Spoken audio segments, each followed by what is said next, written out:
All right, I'm going to call this special meeting of the Lawrence Alliance for Education to order. And at this time, we'll begin all meetings as all full LAE meetings as we do with the Pledge of Allegiance. I pledge allegiance to the flag of the United States of America and to the republic for which it stands, one nation, under God, indivisible, with liberty and justice for all. Thank you. As everyone knows, we take public comment at our full meetings as the first order of business.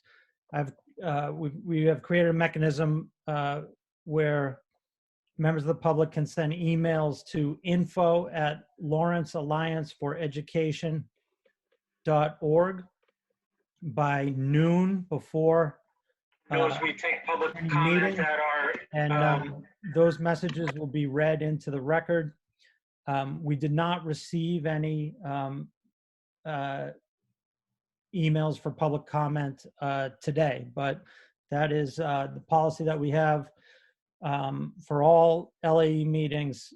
If members of the public, while we're under this emergency order, if members of the public wish to have their comments become part of the record, they can direct messages to info@lawrenceallianceforeducation.org.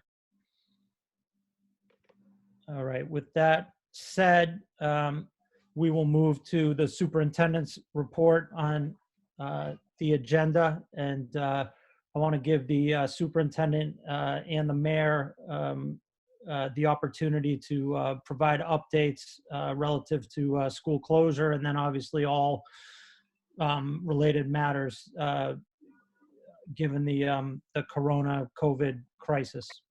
Superintendent and mayor. Thank you. So last time I gave you a comprehensive update was April the 8th. Since we're now in the full closure until the remainder of the school year. Last week we honored the vacation where we asked our staff members to do some self-care and some just tending of themselves so that they're able to carry on through the remainder of the school year. On the more technical piece of our remote learning plan, last week, the mayor and central office staff members met with Verizon, and the mayor was able to negotiate a deal with them where we're going to be receiving hotspots. We have requested a total of 2,500 hotspots, of which 500 have been delivered this week to us, with the promise that they will deliver as soon as inventory is available to get additional hotspots. The first 500 hotspots we're going to be reserving for our high schoolers. We are wanting to ensure that all of our seniors, juniors, and sophomores, freshmen are connected through the remainder of the closure. As you can imagine, this is an important thing for our high schoolers to have as they continue to finish strong.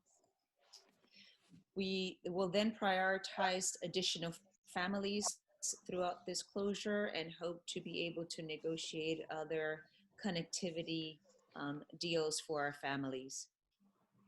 Our meal distribution last week, we saw an uptick, and since the beginning of this closure, we've doubled in our breakfast and lunch distribution. In the next few weeks, we're going to be distributing art supplies, and that's going to be done by the library, toiletries that were donated by Katie's Closet. And then I'd like to also share with you additional calls that I've had with the principals and sort of their take on the ground from their teachers and their students. Quote, "We have good tracking measures and confidence that we were going to be able to connect with students we haven't been able to so far. We're doing Zoom lunch bunches and send takeout to students at home. We have some kids that are fearful of going outside. We have created signs and messages and songs for our kids.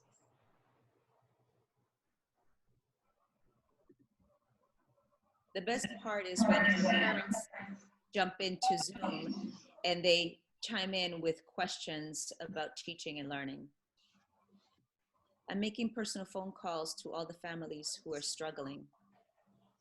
I'm really blown away by how my team has rallied up. I have situations where families' phones have been shut off and where families have relocated with other families so that they're able to get support from each other. All right, I'm in. You're in? Yes, There you are. thank you. Bye. Bye. Hello, everybody. We're doing uplifting morning messages every morning, and that's important for our community. We're trying to do mindful exercises also for the kids and for our families.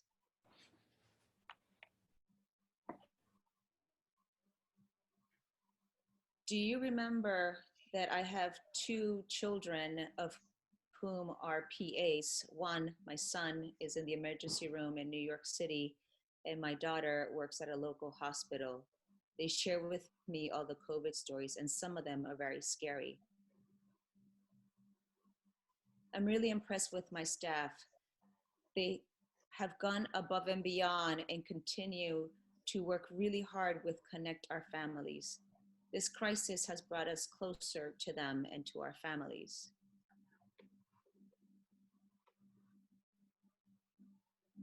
Some of my kids are suffering from boredom, and it's a very different struggle for us to be able to support that.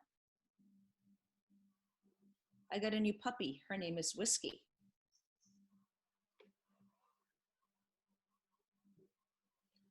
My stepson is driving me crazy. I got a call from his teacher about him not doing homework. They also have a pass-fail situation. My teachers have switched their hours from working in the afternoon to accommodate the middle school sleeping hours.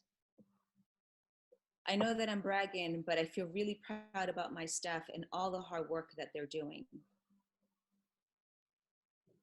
The specialists have created art sessions, and the PE teacher is also doing sessions, and we're making packets so that parents and families can come pick them up, jump ropes, art supplies. The biggest highlights are our parents. Our parents have become our mini tutors. We are building a teacher pipeline. The teachers are teaching the teachers. The teachers are teaching our parents how to become teachers. We're hitting our groove and feel really good about it. End of quote. So I've completed, I only have one more principal to speak to this week, and so I've completed my conversations with them. As I have shared with you all, I am in constant communication with the principals, both individually and on collective calls, and they're the ones who share with us the intimate details and the intimacy experience of the effects of COVID. It's how we continue to be well informed about the resources that are necessary, the supports that are necessary, and most importantly, the acuteness of the importance of having good information, timely communication with them, and staying connected with them. I'm happy to answer any questions.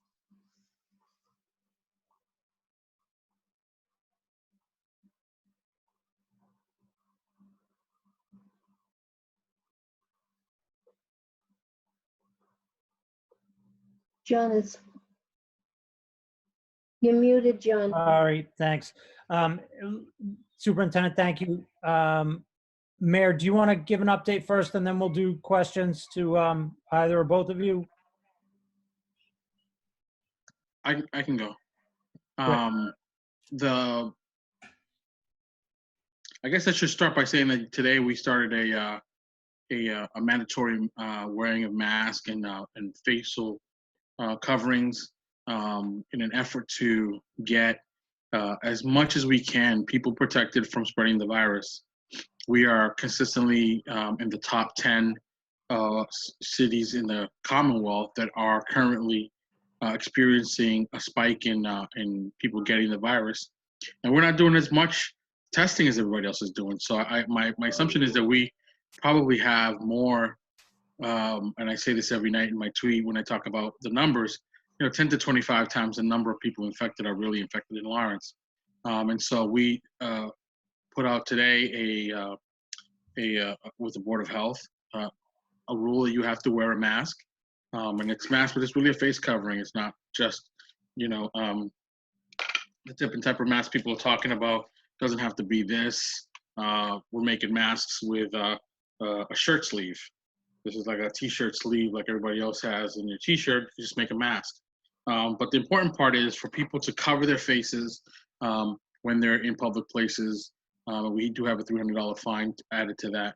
And that basically is because we are in uncharted territory. We are in a national state of emergency, a local state of emergency, a state level state of emergency. And, frankly, some of the things that we are doing, we haven't done since the Civil War. And so we want to make sure that we're doing all we can to stop the spread of this virus. The fine, and along with the coverings, is part of that.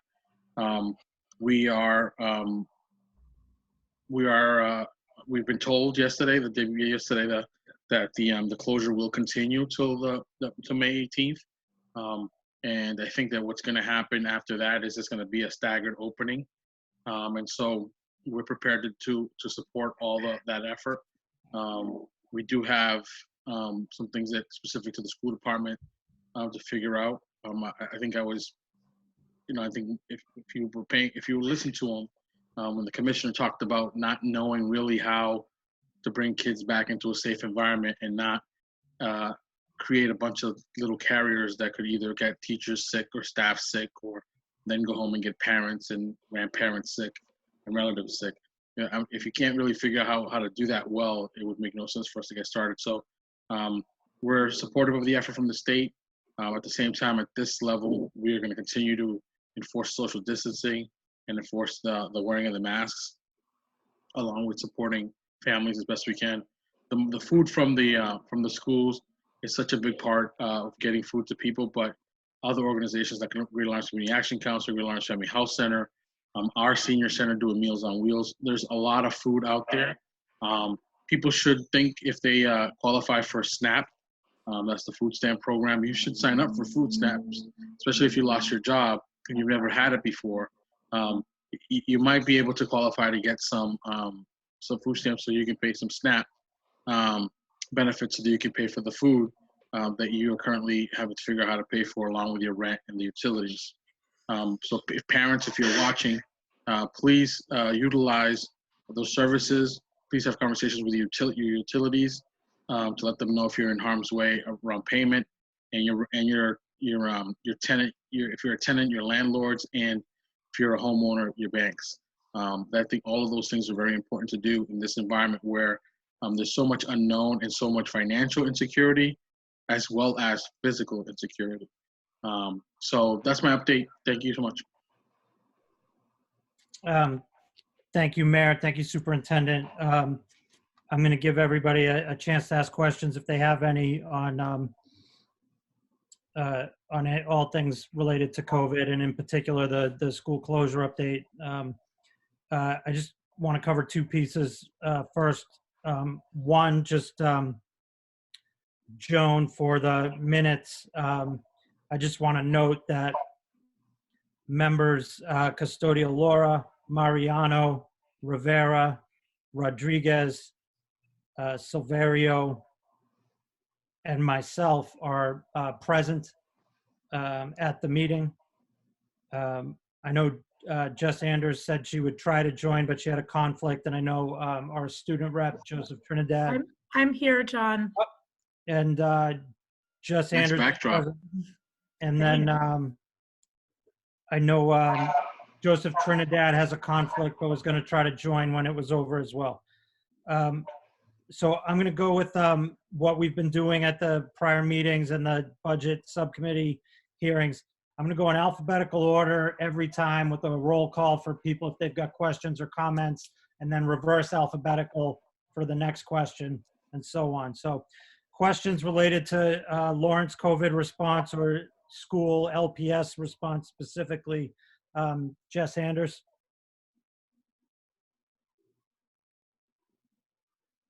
Sorry, was on mute. No, thank you. Okay. Noemi Custodia Laura. No, no questions at this point. Actually, I'm sorry. Yes, I do have a question. Do we know, the last time we had a meeting, there was a talk about the hotspots, and the idea was that, there was students that were having issues, not that much with the technology, but not having access to internet. Has that been resolved? As I mentioned, the mayor last week was able to support us and negotiated with Verizon to secure 2,400 hotspots, of which 500 are in our possession currently, and Verizon is going to be shipping as soon as they get inventory. Of those 500, the priority are high schoolers right now. We want to ensure that all of our seniors are connected so that they end strong, and then the rest of the high schoolers. I mean, we have 3,000 high schools, so those 24 can go directly all to the high school if that was the need. Mm-hmm. And we're going to start prioritizing across the district to see where the other units go out. Okay, thank you. Sorry, I came late, so I didn't hear that part. No worries, no worries. It's great. Thank you. Patricia Mariano. Yes, just a question, Superintendent. Time is going by, and I'm wondering what plans we have in place to celebrate our seniors, and if the staff is working on something special for them. Absolutely. So the high school team met yesterday, and they have made recommendations, of which they're now going to be including different stakeholder groups. So that is, the administrators and teachers met yesterday, and now we're going to be meeting with student government and council and parents to give feedback on that plan. But you can be assured that we are going to be planning something. I'm going to be sending a note to them later this evening, just specific to the seniors, and then we'll be following up with a full plan. Thank you. You're welcome. Mayor Rivera.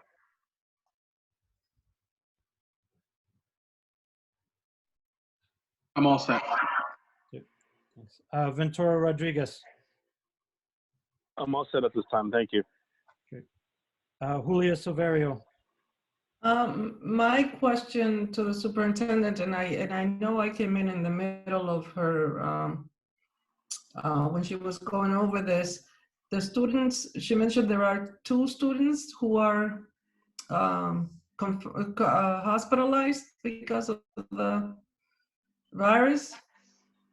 Sorry, I don't have any specific information of any particular student right now being hospitalized. I know for a fact that we've had parents who have been ill.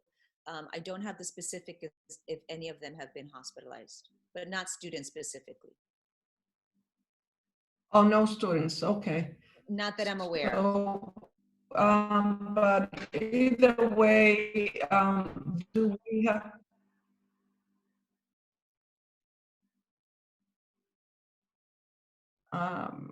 I guess. Can you hear me okay? No, not really. No, I don't know what's going on. Okay, I can hear you okay. No, the question is as to whether we know what the impact of those parents or, being affected has had on the students. Yes. And if there's anything in place to support them.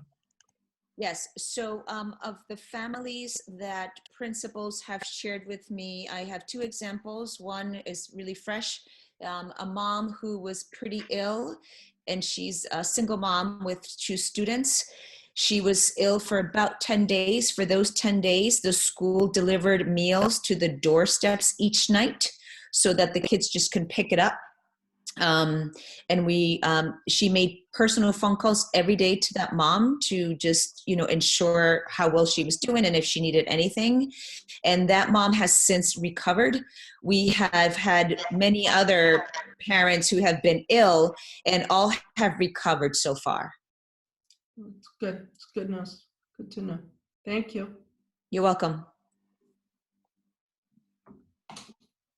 Great, thank you. Superintendent, do you want to continue with your report? Which I think is Code of Conduct. Sorry. Next. Yes, thank you. Sorry. So I'm going to have Actually, Denise. Did I miss this soon, or did I miss it? I'm sorry, Superintendent. Did you say that do we have a count of how many faculty or staff were infected or are sick? Sure, we don't have a specific number, but I can tell you that we have had across the district, everything from administrators, which includes principals, teachers, custodians, affected, and have all recovered.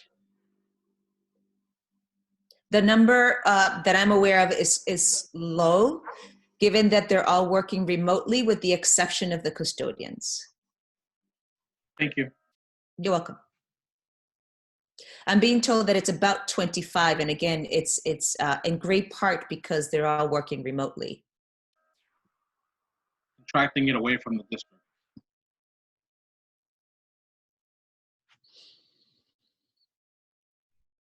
Should we move to Code of Conduct? Great, thank you. So Denise is going to jump in here, and I think she's going to be sharing the screen. Yes, thank you. Dave's going to manage the screen for me. Thank you, Dave.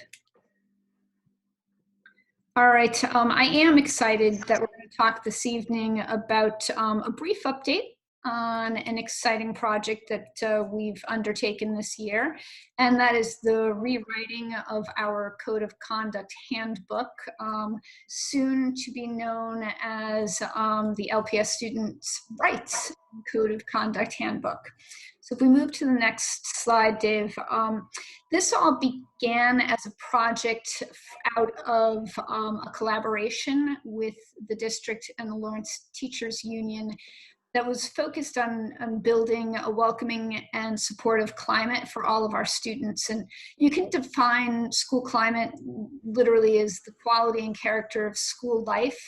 It includes norms, beliefs, relationships, teaching and learning practices, as well as the organizational and structural features of our schools. When we did this came out of, you can move to the next slide, Dave. This came out of a collaborative participation in a school for Center for School Improvement Institute, which is sponsored by the American Federation for Teachers. And it was a 3-day session that really focused on restorative practices as a tool for school improvement. From that, the LTU president, Kim Berry, and the superintendent committed to really study a deep dive on restorative practices as one of our tools for building that climate that we're desiring. And as an approach to that, a steering committee, a culture and climate steering committee, was created just almost a year ago. So we can move to the next slide. The steering committee is 28 members strong. We talk about being collaborative. It is a combination of educators, school leaders, and central office staff working together. And this past year, there was a deep commitment to both, how would we roll out restorative practices? What does implementation look like? What are our communication measures? And going hand in hand with that, how does our Code of Conduct handbook be updated to reflect our commitment and focus on restorative practices as a way to build climate? We truly believe the Code of Conduct handbook is a reflection of our commitments, and so therefore the practices that are outlined within the handbook absolutely have to parallel our beliefs.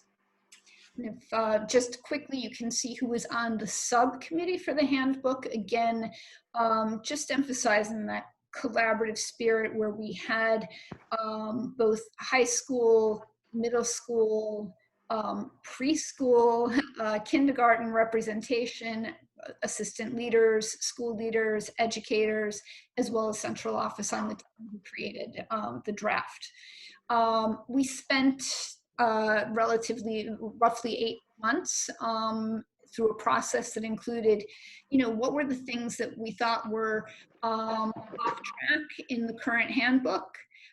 We researched models of other districts' handbooks who already were doing good work around restorative practices.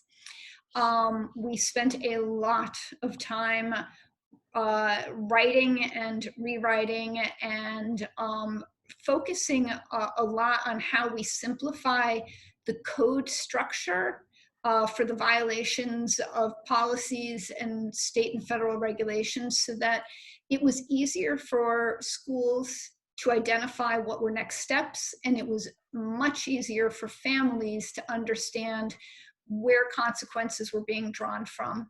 And all of this was done with a lot of wonderful guidance from our legal counsel. So if we can go to the next, we are at a point now where we have a really solid draft that we are vetting with our stakeholders.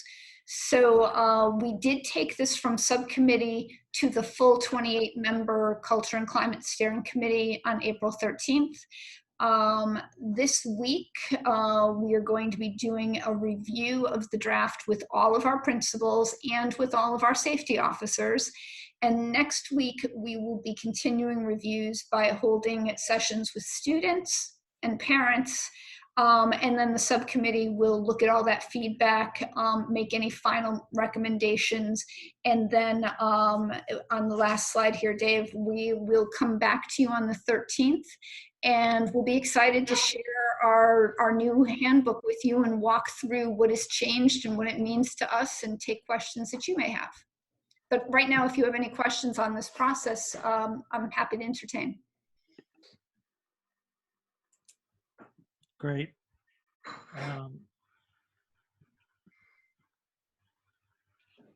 Great. Okay. Julia Silverio, any questions on the Code of Conduct process to date? Yeah, could we have a list of the 28 members of the steering committee? Yeah, absolutely. That's easy to do. We can get that to you this week. Okay, thank you. Sure thing. Great. Ventura Rodriguez?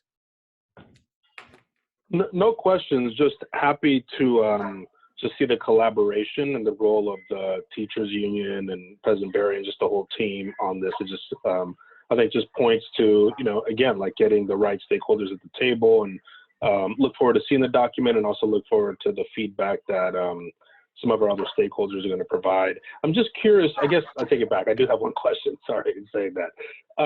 Just how are you all going to get feedback? Sorry, I may have said that, but just from some of the stakeholders. I don't have the PowerPoint now in front of me, but I believe that next round included, yep. Just looking at it here, student review and parent review. Can you sort of say that again, how you're going to get that feedback? Sure, certainly. So just stepping back a step further this week, we've sent the draft out recently to our principals and to our safety officers, and we'll be getting feedback from them this week. And then similarly, we are meeting with the superintendent's student cabinet. And so those are representatives from all grades and all high schools or academies next week. And we are holding our first virtual Tuvos Council meeting. And so that is parents, students, community partners, educators, school leaders, and we will be gathering input from parents and those additional groups during that meeting next week. Great, thank you. You're welcome. Great. Mayor Rivera? I think you answered it. You said there were members of the different collective bargaining agreements that took part in this. I don't see anybody in the members included subcommittee, but in the bigger group. Do you mean from the LTU? Yes. So on the committee, I think, I could be misspeaking. I'm not sure of everyone who's on collective bargaining, but Mindy Richardson was on our subcommittee. And then again, the entire committee has Kim Berry and several other members on it. We'll get you the whole list.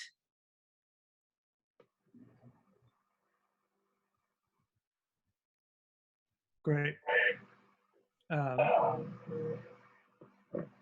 Patricia Mariano. Nothing in particular, but all the questions have been asked. I'm looking forward to seeing the final copy. So thank you, Denise, and your team. Thank you. Noemi Custodia Laura. I don't have questions at this point. Thank you. Good.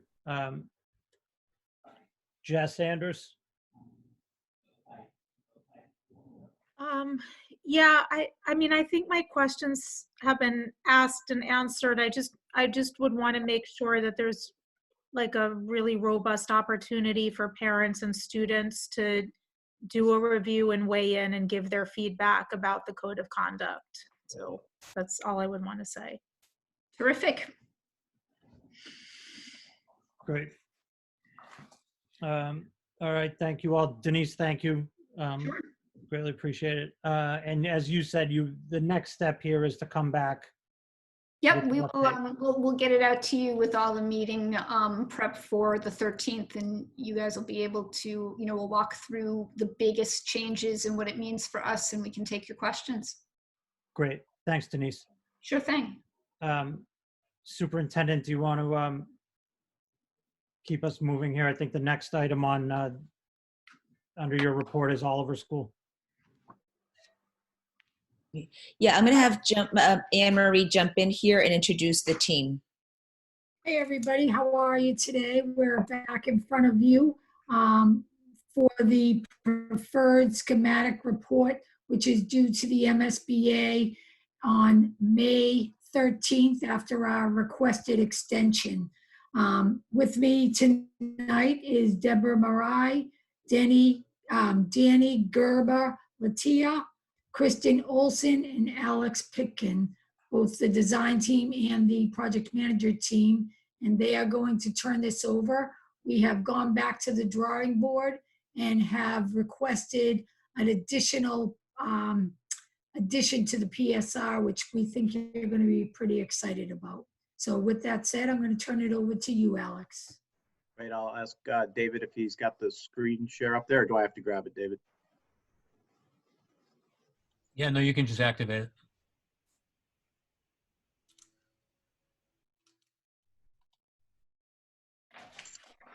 Everybody seeing that? Yep. Yes. Okay, okay, great. Thanks for having us back again, folks. At our last meeting, we were quickly pivoting away from the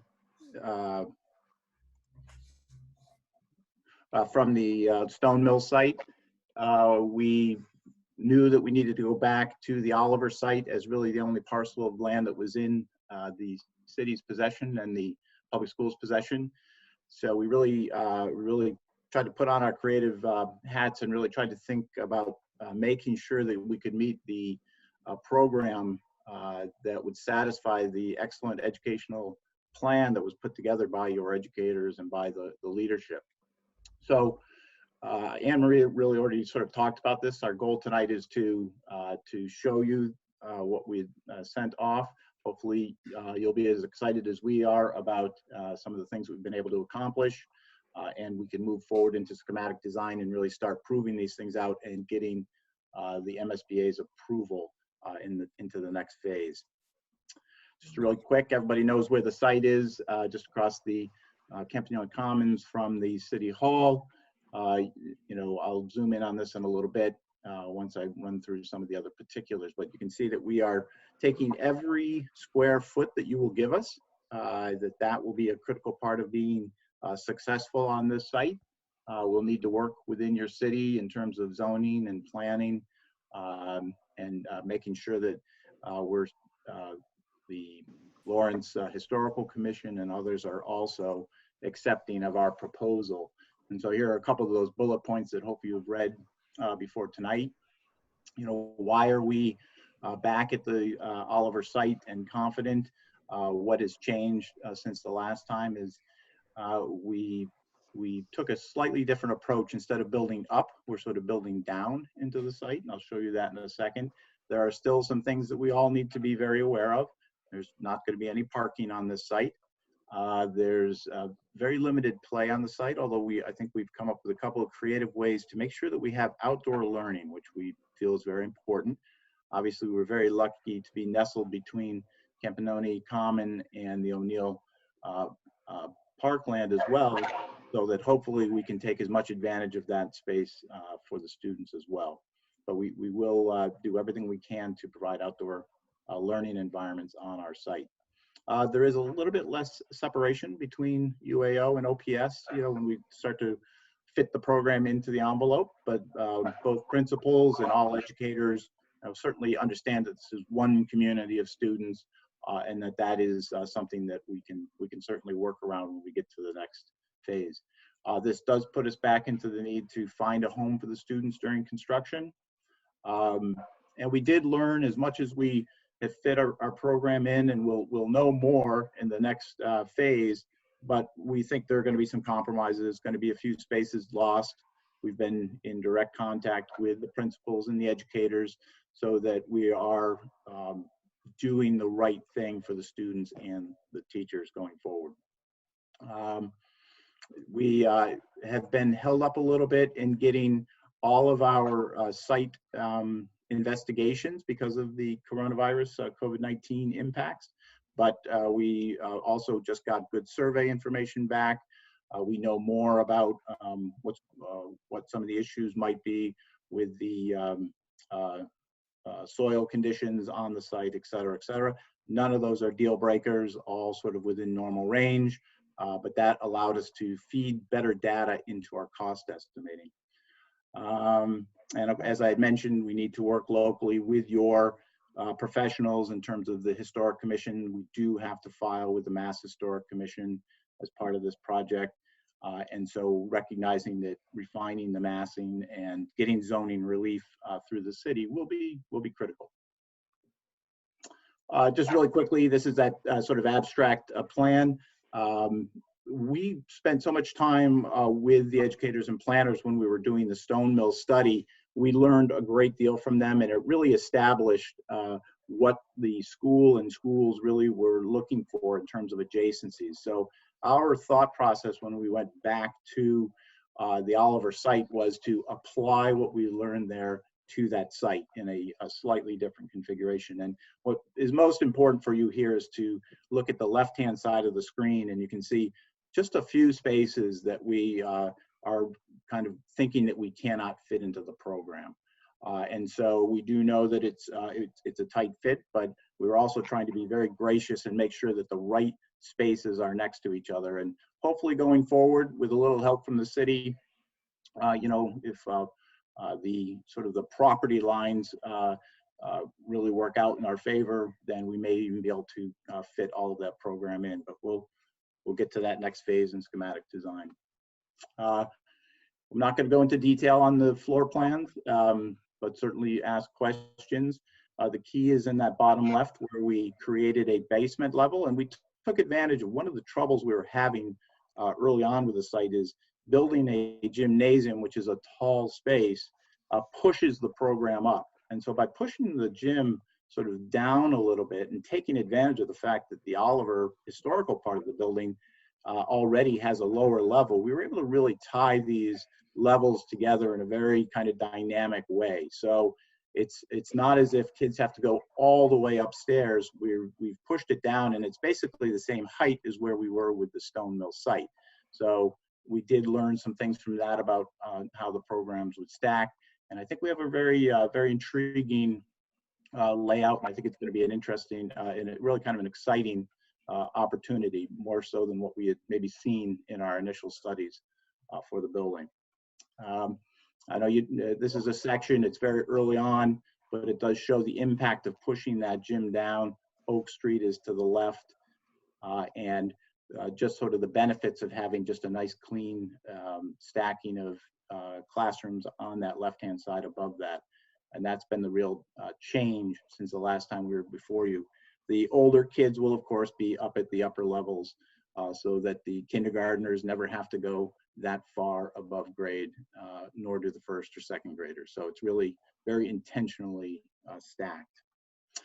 And then a little bit of a isolation of the site plan. You can see where the Oliver School is kind of identified and sort of going up as tight to Oak Street as possible. We'll have a really nice facade facing O'Neill Park, but stepping back and terracing back from the Havel Street and the historic facade, really a sort of a reinvention of that courtyard facing Campagnoni Common, making that a play space for the youngest students so they never have to cross the street, making really safe, secure pedestrian crossing.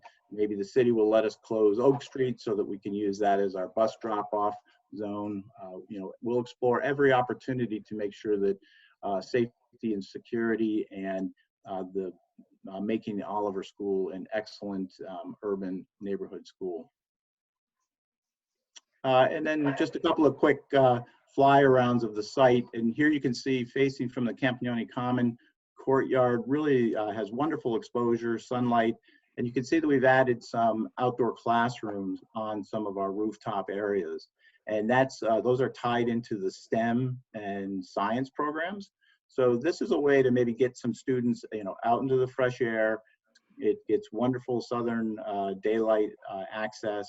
Obviously, it'll be safe and secure, and no, you know, those will be fences or walls that will be high enough to not allow anyone to fall off the roof or anything like that. And obviously, a very common practice in today's educational environment. But it allows the kids to stay on campus as much as possible, but yet still get those kinds of amenities that we so desire. Just a quick spin around from the southeast, from the northeast. You can see on the northeast side facing O'Neill Park, we're still trying to make a gesture so the building has a little bit of an entrance courtyard. You can see the hint of a skylight. So when I say there's a basement, there's actually also a large opportunity to bring daylight down into that space, which is also the dining commons, which has also got one of those large operable walls that connects into the to that gymnasium space. So you're going to have that wonderful community space. You'll be able to come right in that door, secure entrance, and it can still very much be an active community use space right there in the heart of downtown. Just a couple of close-ups as I spin around. This was not included in your package. Maybe you heard that we were working very closely with our two cost estimators. The architectural design team has an estimator. Your OPM also has an estimator. We get together, we spend almost a full day together wrestling through some of the very particular components of the site as we see it with each of our engineers. And we kind of really wrestle through. So we want to take as much mystery out of the cost of this project going forward as possible. And you can see how that stacks up from where we were with you about a month or so ago, a couple months ago. So we're ticking a little bit higher than the alternate 4, but that's because we added a little bit more program into here. We were able to get to the full 1,000 student population instead of that dropping off the kindergartners and a few classrooms in alternate 4. You can see we're substantially less than building at the Stone Mill. And even if we had been able to build at the Gateway in an all-new scenario, sort of as a paper exercise, you can see that we're also substantially below that dollar value. This will be provided to you, my understanding, to be after the meeting, so that you'll have this available. And of course, the mayor asked for some more detail as well. And then the schedule going forward, the MSBA has been working with us. Danny and Debbie have been in contact constantly with them to make sure that we don't miss a beat. We were given a 1-week extension to submit, pending your approval tonight, to send this in on May 13th. That's just a couple of short weeks away, with an anticipation of 2 important meetings with the MSBA. One is with their design board, the FAS, which would be June 3rd, we hope, and then also their full board meeting where we would hopefully, but maybe not, be live down in Boston and accepting their movement forward in the program. And then obviously completing design, getting a contractor on board, and getting the school open for the students. And so that's that kind of sums that all up. Some of the things that we know we'll be working closely with the mayor and the city's leadership in the next phases as we go forward. And I think with that, I would open it up to questions or comments.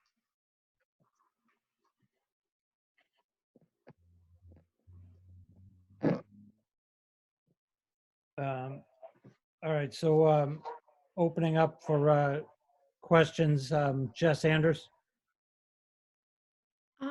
I really like this. I like the idea of being able to still use the school. I like the mix of retaining the historic elements of the architecture and adding new. I like that it's going to stay in the heart of the community and be really walkable for families. I love the terraced aspect and the southern exposure and the creative play spaces, and being able to use both the Common and O'Neill.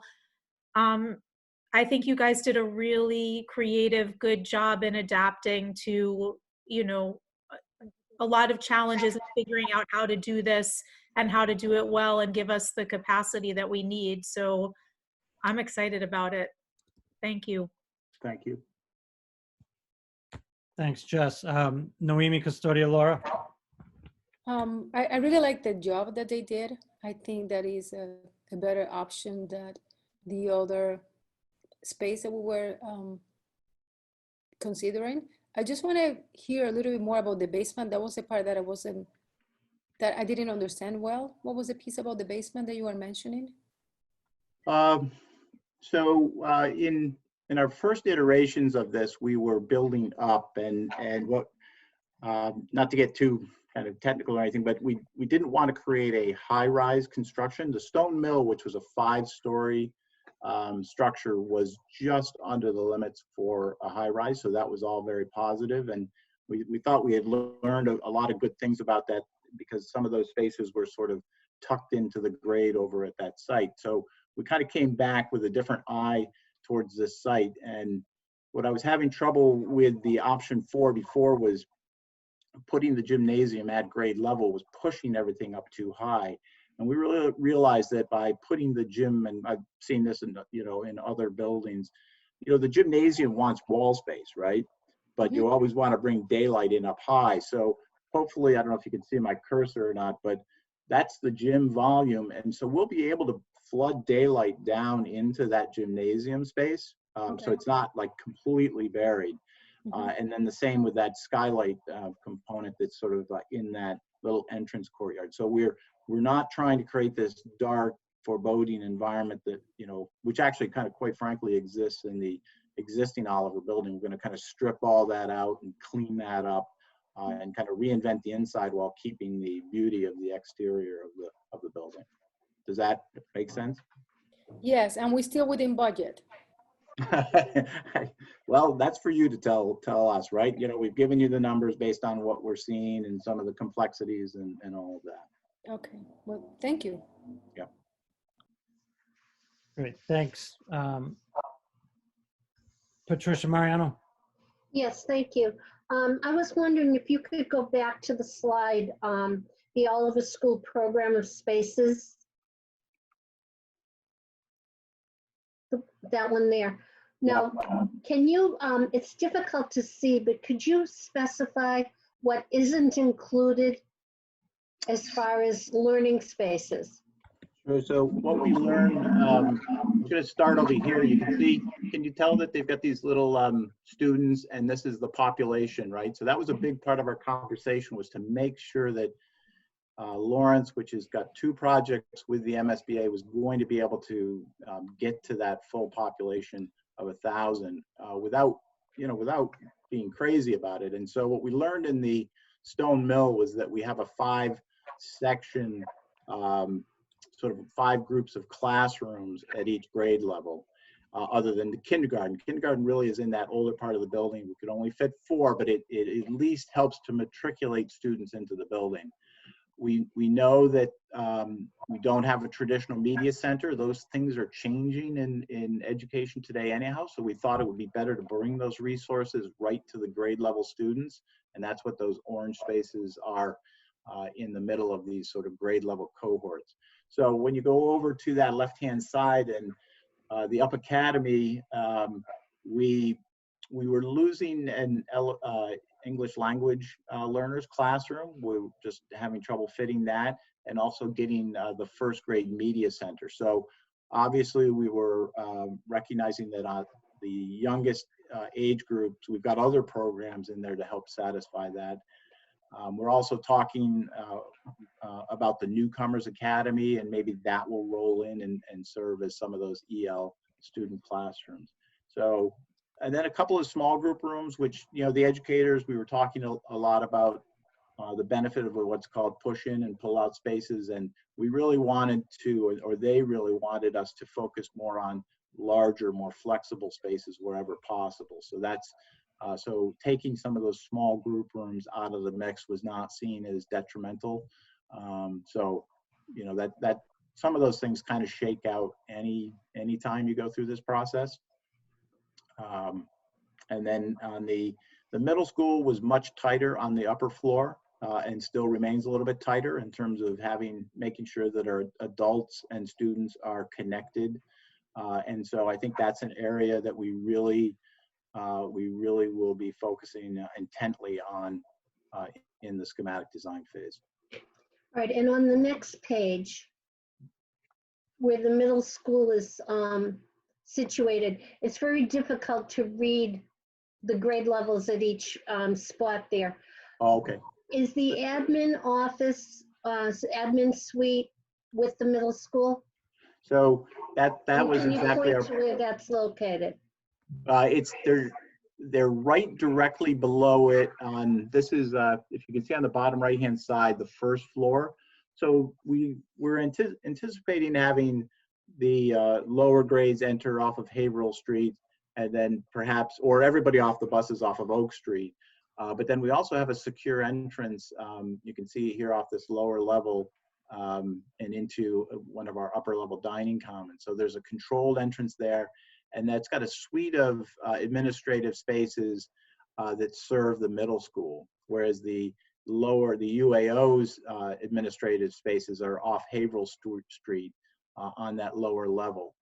And so they have direct access upstairs. The elevator is sort of right there, and we labeled that as either the OPS stair or the UAO stair, and those teachers will have direct access up to that area. But we do have some adult rooms up there where we want to have either you know, the assistant principal or you know, some of these other deferral action rooms that were described as the most important ones for the middle school. If we find ourselves with a little bit more expansion of the site, that is exactly what we will try to bring more of up to that level. Now, when the groups met, did the middle school administration prefer that, or would they have rather been on the same floors as the middle school?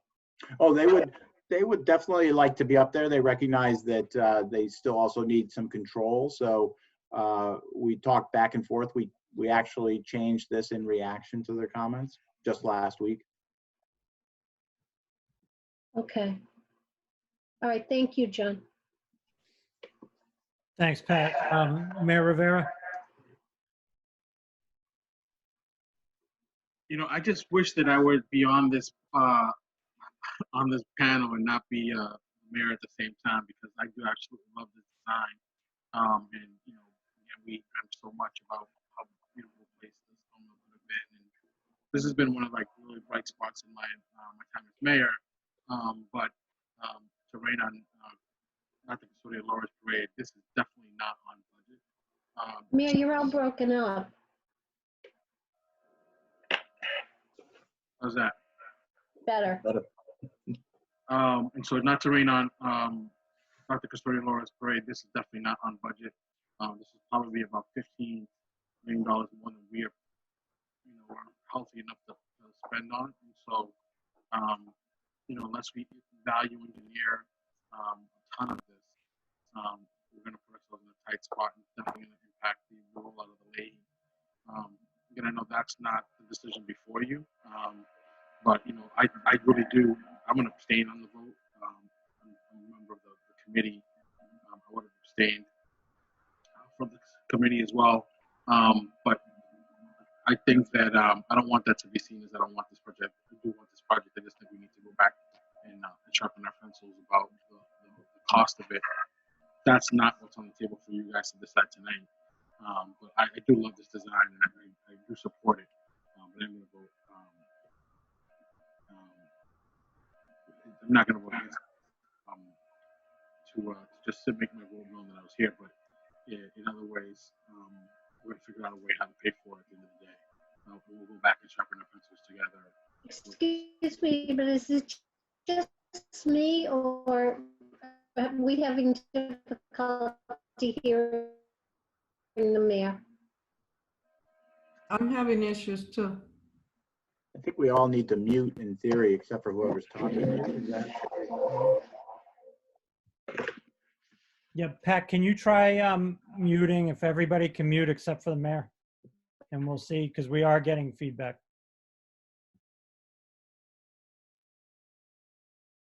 Okay, so just my last comment is that I am going to abstain from the vote, but I do support the design. I think they did a great job. And I think that we shouldn't have a hard time finding swing space, all things considered. Not only is Crystal Ray going to move from what their current position is over at St. Mary's, but St. Mary's, the original school is available too. So I think we're going to be okay finding swing space. I'm not sure, about the pricing and all that. We can keep our fingers crossed too that when we get out of this mess that is the coronavirus, then maybe construction costs will be down as well. So all that wrapped in, I'm going to vote abstention, but I'm not abstaining, but I'm not. I love this project and I think it's going to be great.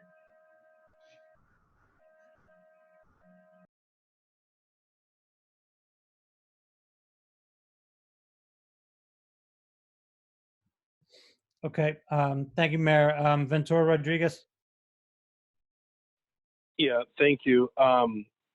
Just a couple of quick questions. So I think I had one of the same questions that Pat did with regards to the EL classrooms not included. And Alex, I appreciate the response and explanation.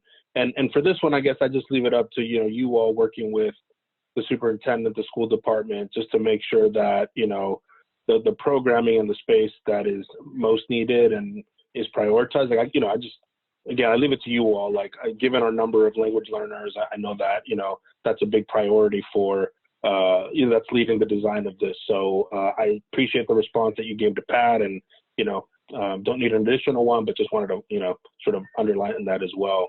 One thing I just wanted to ask is, and again, I agree with everything Jess was saying and everyone else about the creativity of the design and retaining both the historic and the new pieces as well. So for the most part, with maybe the exception of the younger students, is O'Neill Park sort of the main area that would be designated for recess and, other activities? I might ask others to jump in there. Is that for you, Anne-Marie? I'm going to speak to that. Yep. So that is what we're looking at, which is why we want that street closed. And the park has been used in the past. And I know that the mayor has done a great job working on the parks. We've also used the common in the past. The common creates quite in that park in the evening, but not so much during the day. So it does make a good connection for us. Great, thanks. I lost a little bit of that, but I think I got the gist, which is that, yeah, O'Neill Park will be used, and it sounds like it's been used previously, continue to be. So, yeah, I think that was my main question, and making sure that that's available. I mean, it's a huge space and a great space. So as long as kids have access to that during the day, then, I don't see the need for large amounts of additional play space on site, with the exception of the places or spaces that are already being took for the younger kids. So yeah, appreciate it. And I think Mayor, again, I think I got most of your comments. Like I know I got some and probably missed some, but I think what I understood was that this you know, is not on budget, but you felt like you know, there'd be a process to try to figure out how to make this financially just feasible. If I'm not mistaken, I want to make sure that's the takeaway I heard from you before I vote. Yeah, so if everybody can put them I think on mute now. I think the gist is I love this project. I love the plan. This is about $15 million more than we were prepared to spend on it. You know, it's maybe 20 million shy of what scared us about the stone mill. Probably a little bit more. But again, it's just a fuzzy spot. You know, our sweet spot was 115. I think that 114, 115. So who knows where we're going to be at after this. But for the most part, I really do love it. My abstention is not a reflection of the project. It's just I don't know how we're going to pay for it yet, and I don't want to give mixed messages about the money. Understood. Okay. Thank you, Chair. I'm all good now. Thanks. Thanks, Ventura. Julio Silverio?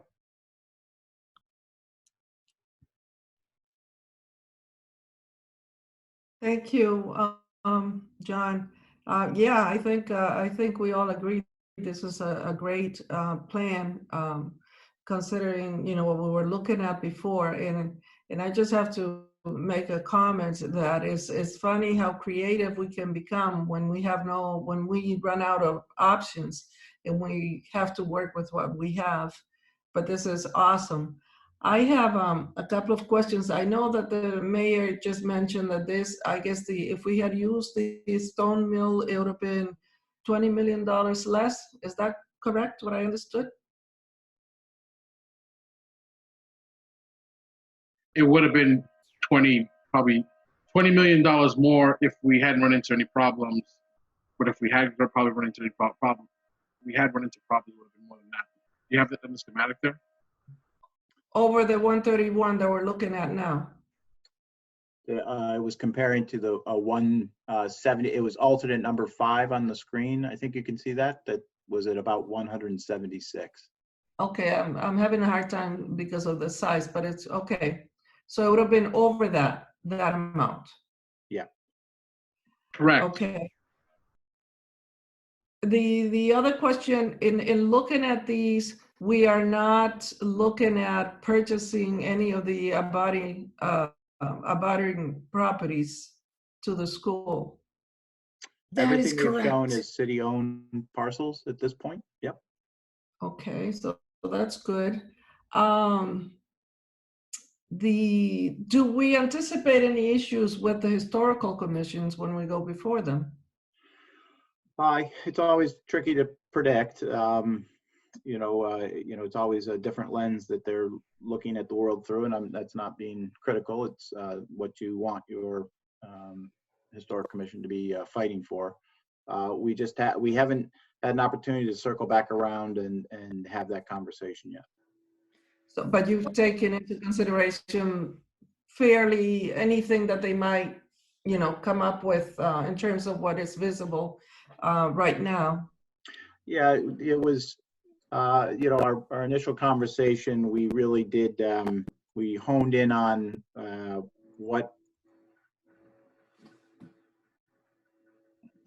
sorry about that. There's the historic Commons site, the North Commons Historic District runs right down between Oak Street and Haverhill Street, right through the middle of the building. And so that is the dividing line of where we're starting the new construction. So we're saving the older front part of the Oliver School, and that was expressed to them when we met. Well, that was quite a while back now, a few months back, but there was no disagreement that would be a strategy that they would understand that we would come forward with. How they will write that up and say that in their report to the Mass Historic Commission is probably another matter. usually they will sort of fight for everything they can, and you know, we'll just have to see how that works out. In the consideration of closing down Oak Street, two questions. Is it to close it down for the whole day or just during school hours? That's one.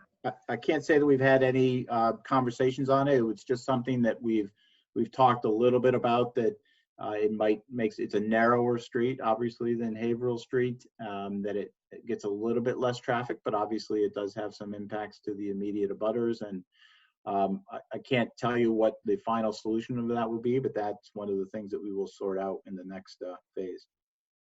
And in doing so, if it was to be closed down, would it only be to halfway through from Lawrence Street to the end of the O'Neill Park, or would it be considered just for the whole street?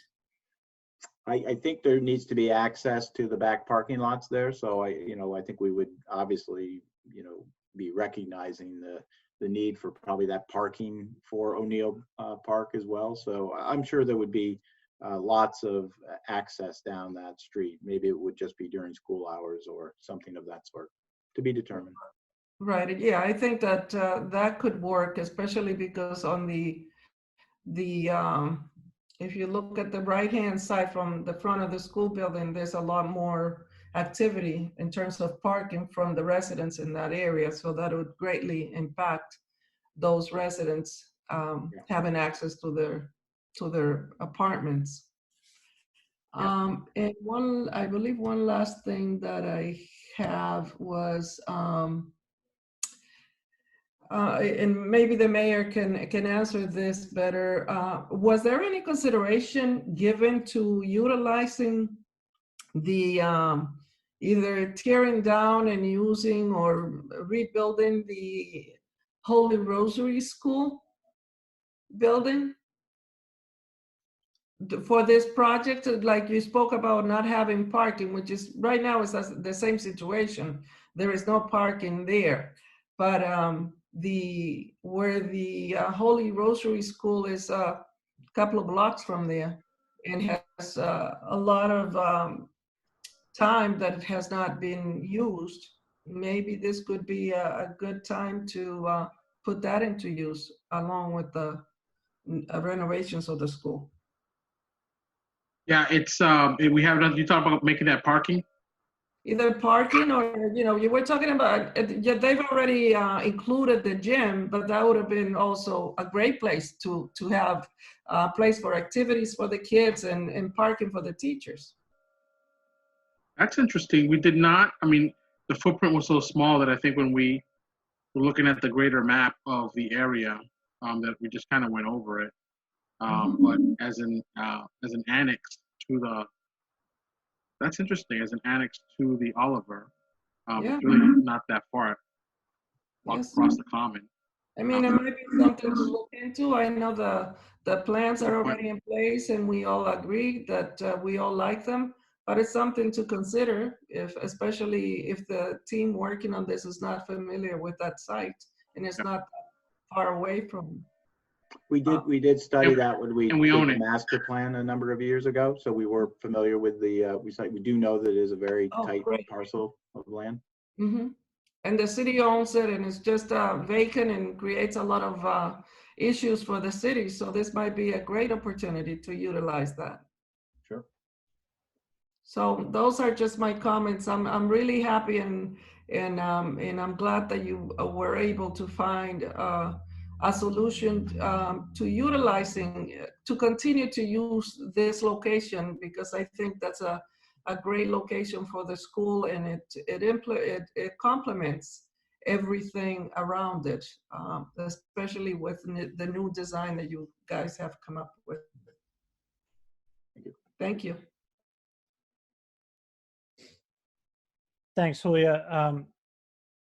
I'm going to put a draft motion in the chat.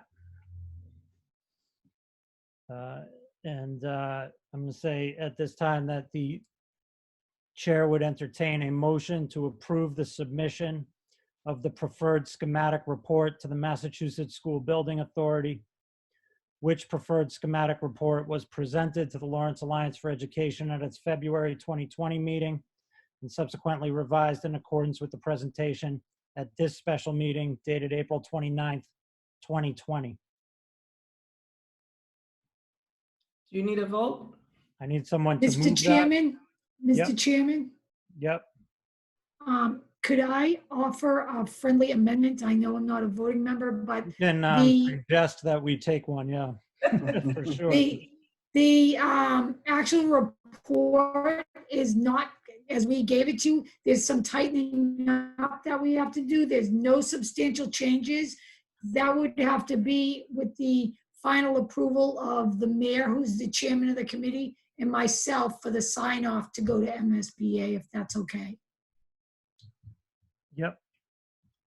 So let me just change that. But the friendly amendment that Anne Marie just proposed? Yeah, it would be that the mayor and myself are the final approvals of the submission. Because right now it's a draft that you have. All right, hold on one second. I'm going to submit a different motion. And I promise that I will not change the site between now and then. Just not the other one. You saw my gray hairs that you're giving me, right, Mr. Mayor?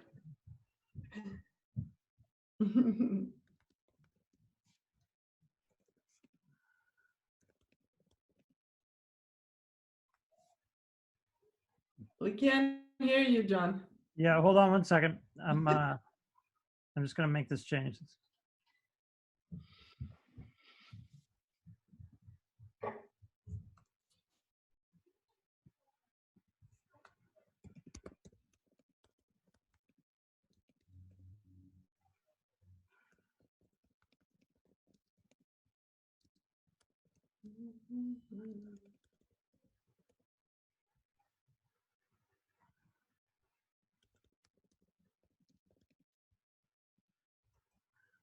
And Anne Marie, what do you want your title to be? Like, in what position is this as what? I would say as the project manager representative for the building committee from the school department. The school department's committee member.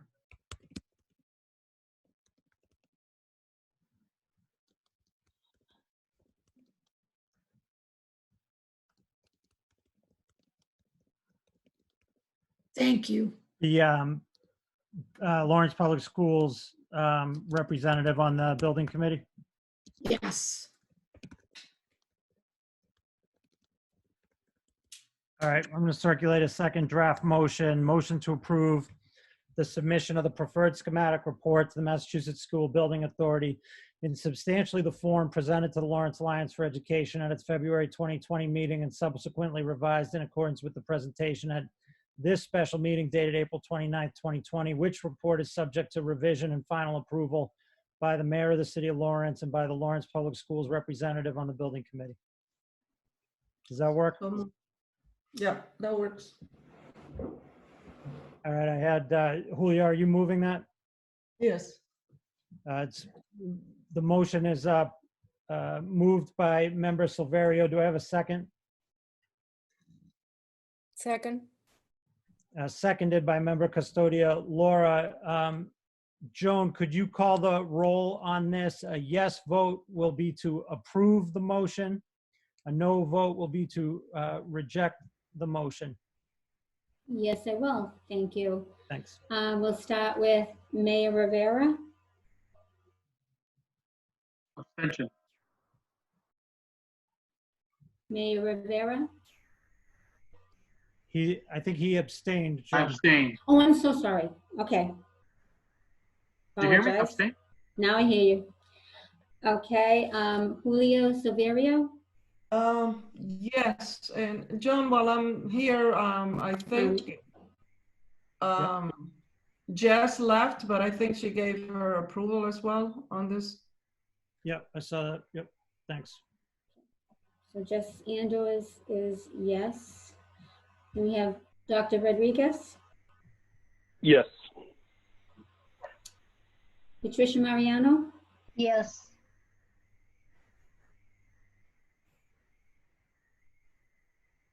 I'm sorry.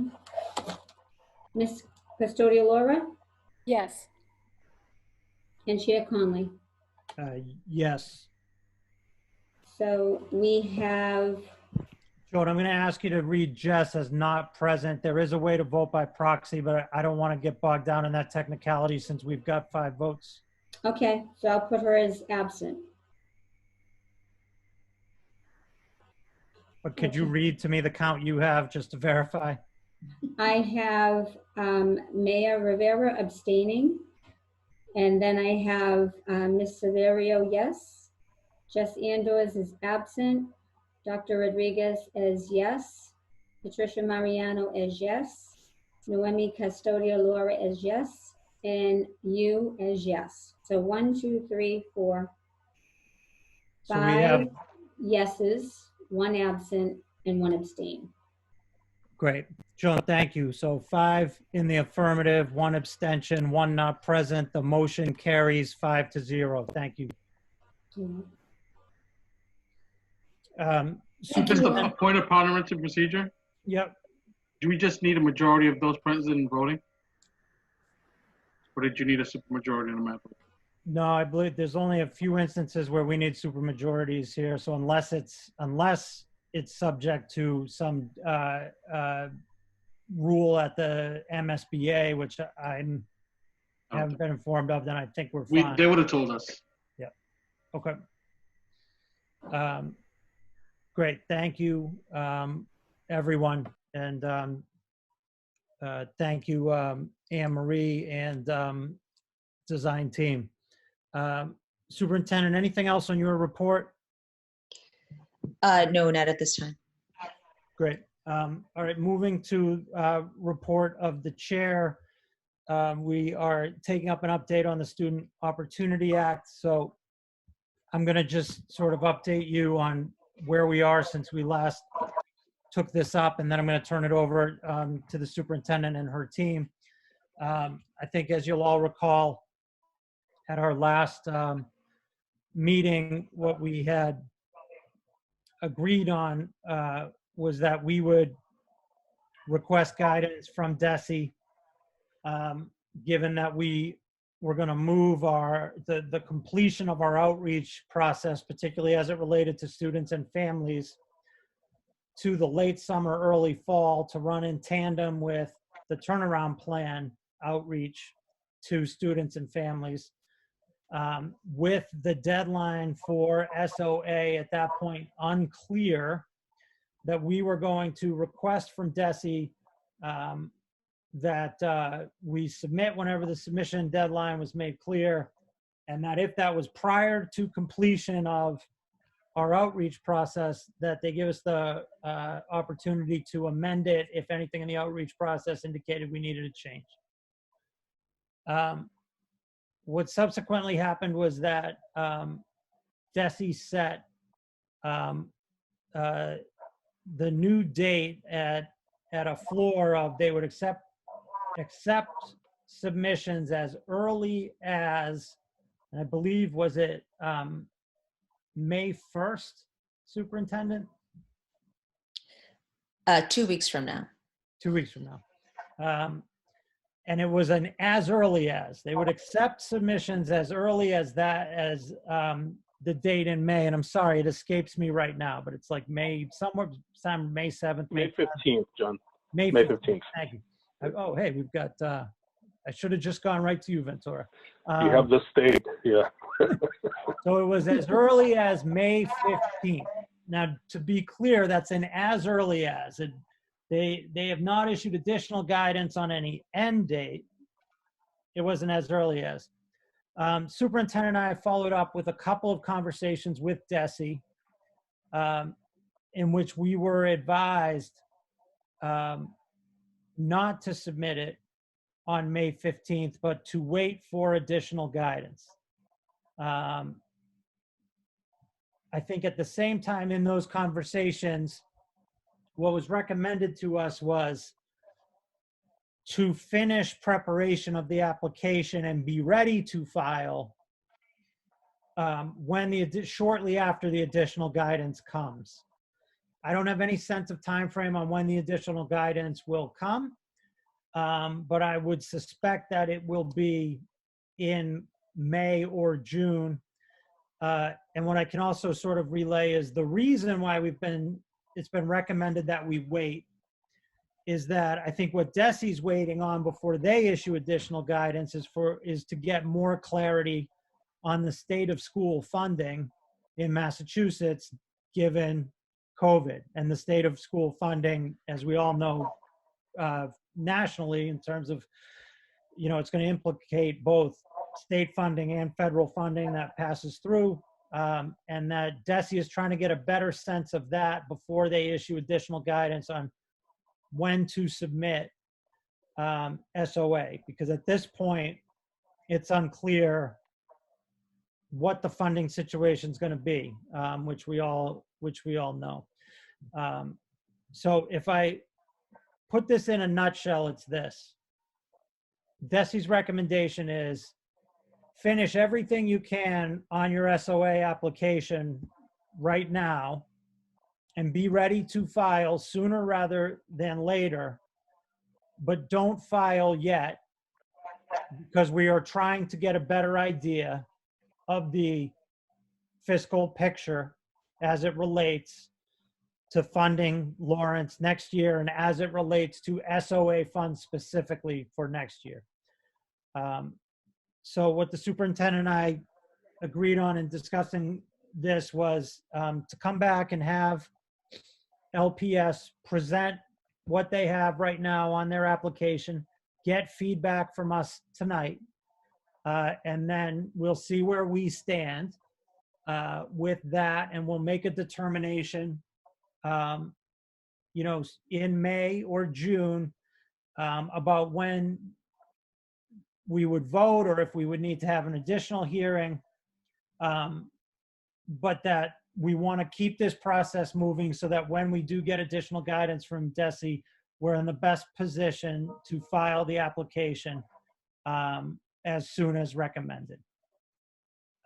I don't know how to explain it clearer than that right now, but basically what I've asked is for the superintendent and her team to finish presenting to us and begin to take feedback from us tonight so that we can advance this process and be in the best position possible when we get that further guidance. Superintendent, I don't know if you want to fill in anything I missed there, or if it, perhaps stated in a more succinct way, but I hand it over to you for that, and or to have your team run us through the plan as it stands today. I think that's right. You've summarized it quite well. The gist of it is that tonight we would like your feedback on the current proposal so that when it's time to submit, we are ready to do so with the understanding that we await that guidance from DESE, and that when we re-engage stakeholder group, including parents, additional parent input and student, if there are additional feedback that needs to be amended, we're happy to do so. So I am happy to give you all the big ideas here. I'm going to turn it over to my colleagues and then hope to get good feedback from you all.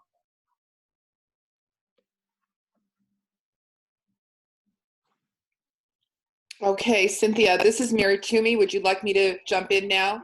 Please, thank you. Thank you so much. Good evening, everyone. Thank you for the opportunity. You'll remember that we did sort of a high-level view of where we were in our planning process when we met with you not too long ago. And I understand that now you have a full copy of the draft plan. And I just want to take you through some sections of that plan and just sort of outline what the plan includes. So based on the advice that we received and the direction from DESE, we understand that the plan has 4 commitments, and I'll walk you through those 4 commitments very, very briefly.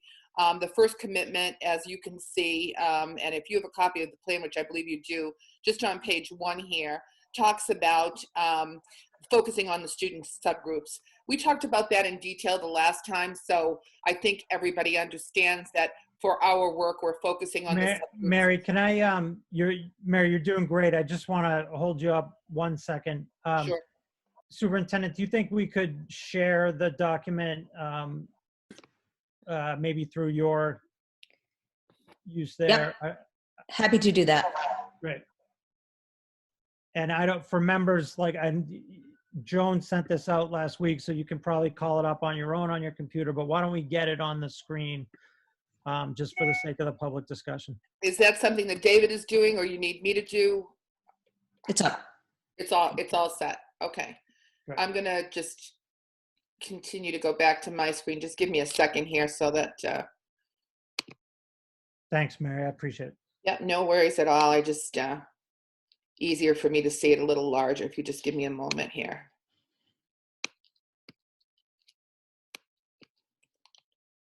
Screen share is not working for me. Oh, I think I'm sharing, but I can stop sharing, Mary. Do you want to share on your end? No, you're absolutely fine. Can we just go back to page 1 for a second, Cynthia? Sure. I'm going to follow along with you because my computer's not letting me minimize that at the moment here. Tell me when. Yep, right at the beginning of page 1. I just want to start with commitment 1.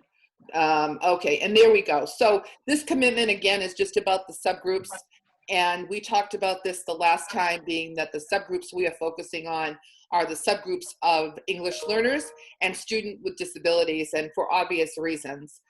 Cynthia, you can scroll through. I think we spent a considerable amount of time on the demographics as well as the data the last time that got us to that point.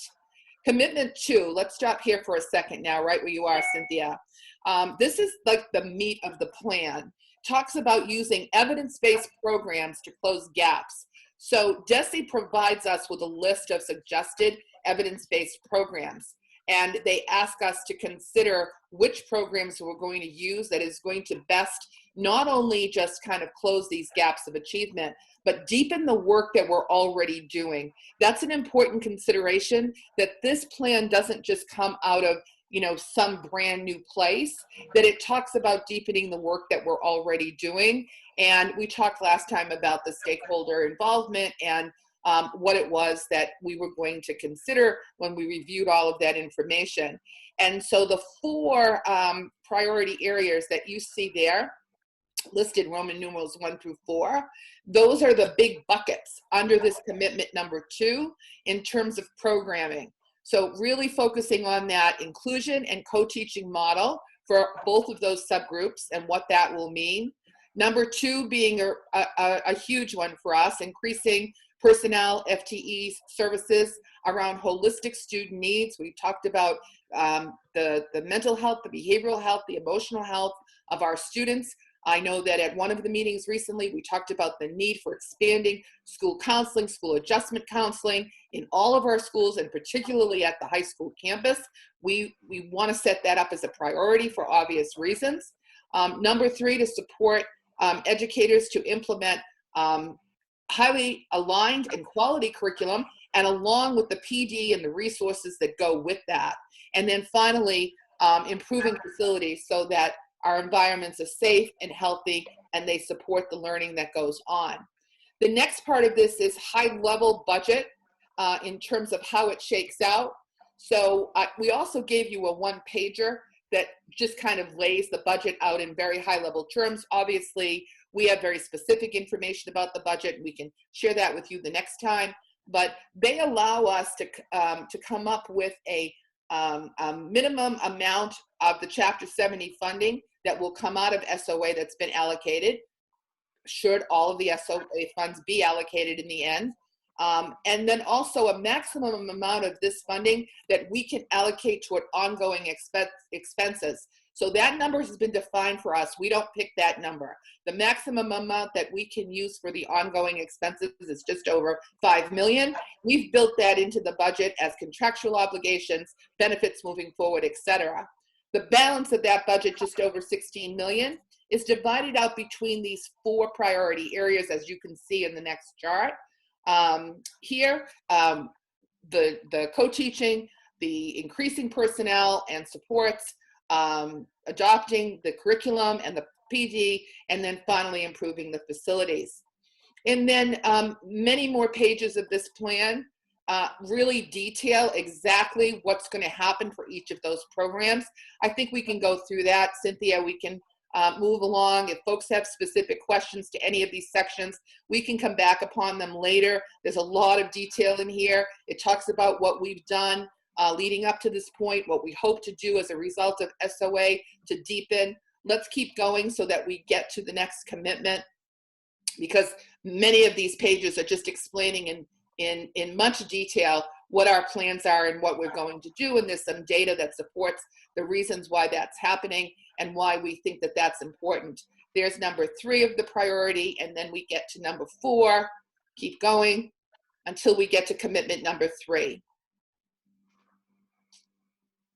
I don't recall which page it's on, so I can't help you here, I'm sorry. 17. Keep going, 17, thank you. Mayor's following along, good job. Thank you. And so the third part of the commitment of this plan talks about how are we going to monitor. I'm a good kid. Yes, I want you in my class, you're a good student. Monitoring the success and what metrics will we use? What targets will we use? We know we have MCAS, not this year, but we will have MCAS again in the future. What other local targets can we use to measure growth, like NWEA MAP? And how will we use that to measure and show that the work is happening? Obviously, there are some metrics at the high school level that we will utilize. There's English language proficiency metrics that we will use, and some additional indicators such as absenteeism, coursework completion, and post-secondary success. And then we get to the final piece of this plan, and that would be commitment 4, and that's all about engaging our families, building on the success of the ALPHAS program, everything that comes out of our Family Resource Center, and all the engagement that we do. So we talk a lot about that and how this plan is going to help us to solidify that and make it, even stronger. So I think that was the sort of, 2.5-minute version of a lot of pages of a plan that we're very proud of, and we would love to have your feedback and input as well. And we're feeling really solid about this plan moving forward. Great, thank you, Mary. So again, this is an opportunity for us to give feedback, ask questions, and just offer any thoughts that LPS can take back as they go back and continue to work toward finalizing this application. And I would just point out here, this is a blank slate in terms of us giving feedback here. It's anything you think on where this ought to be. Noemi Custodio Laura, any questions or comments at this time? No comments at this time. Okay. Patricia Mariano? Well, I'm going to have comments, right, John? And I look forward to hearing them. They're always helpful, Of course you do. that is for sure. All right, Mary or the superintendent, I noticed on page 3, the budget changed from the previous document we got, specifically, actually page 4, supporting educators to implement high quality aligned curriculum. The last draft was about 10 million. And now Yes, it's Pat. down to 7 million. Yep, I tried, I wanted to address that, but I may have glossed over it too quickly. So we had to make that adjustment because we were informed about that maximum amount of the SOA Chapter 70 that we could allocate toward ongoing expenses. And this is really helpful for us because of contractual obligations and benefits moving forward. We want to utilize every bit of that maximum amount. So it's just over 5 million. And so that allowed us to adjust the bottom line. But what I want you to notice is that we didn't adjust anything that would impact the FTEs that are part of this budget. We really wanted to keep the FTEs solid so that all of the plans we have for adding co-teaching classrooms for both special education and English learning, as well as 20 additional school adjustment counselors, BCBAs, school psychologists, and social workers, we were able to hold that steady in the budget. And so we just looked at some curriculum, we looked at professional development and some other areas to keep that whole. Does that make sense? Yes, it does. And the same thing with the facilities amount. It went from the 5 million to the 3 million. Correct. That was when we talked to the facilities department. They indicated that, you know, they felt that the 3 million was a healthy budget to put in as part of this. And we went in and backfilled that way so that we could, again, have that 5 million upfront available for ongoing.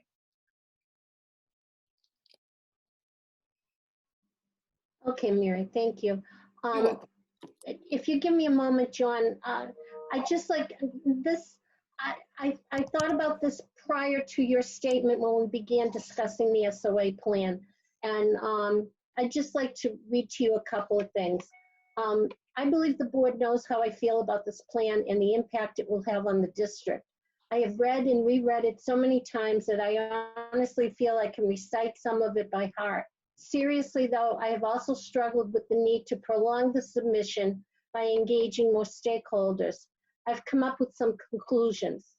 I cannot imagine a parent of a special needs student with the opportunity to participate in a true inclusion classroom with 2 professionals with equivalent licenses refusing the service. I also cannot imagine a classroom teacher who has been struggling with this whole notion of inclusion with no real support, not jumping at the chance of working with an equally licensed teacher and sharing the instructional responsibilities for the whole group. Similarly, I think of a parent of an autistic child having the opportunity to participate in the independent learning program with access to the general ed setting to interact with the same age non-disabled peers while still receiving appropriate supports. I think of staff receiving much needed training in these specialized areas, embracing the district's offerings. I also wonder if there's a parent who has been struggling with a child exhibiting behaviors not consistent with the school setting, thinking that the student support and assistance stabilization teams is not a great idea and much needed support. How can certain schools maintain a positive climate without it? But if we look at reality in today, the reality is that we need to forget about the achievement gap and focus heavily on the social emotional gap which exists when our students return to school. The school students left in March may be quite different come September. Students will be coming back with a new layer of trauma, and we need to be ready.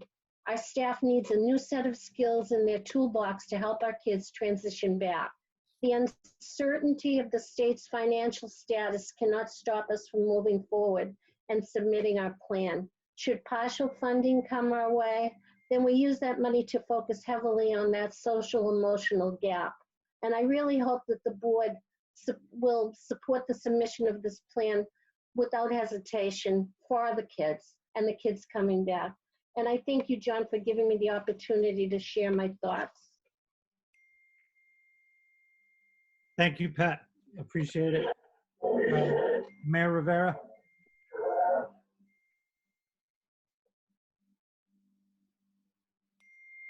I'm using as a guide data on page 4. And when I look at the spread across the budget, it's one item is 7.2 million, less than half of the whole thing. I got to figure out what's going on with that. I'm not really sure I'm clear about it. This is what I've been able to garnish looking through it at first blushes.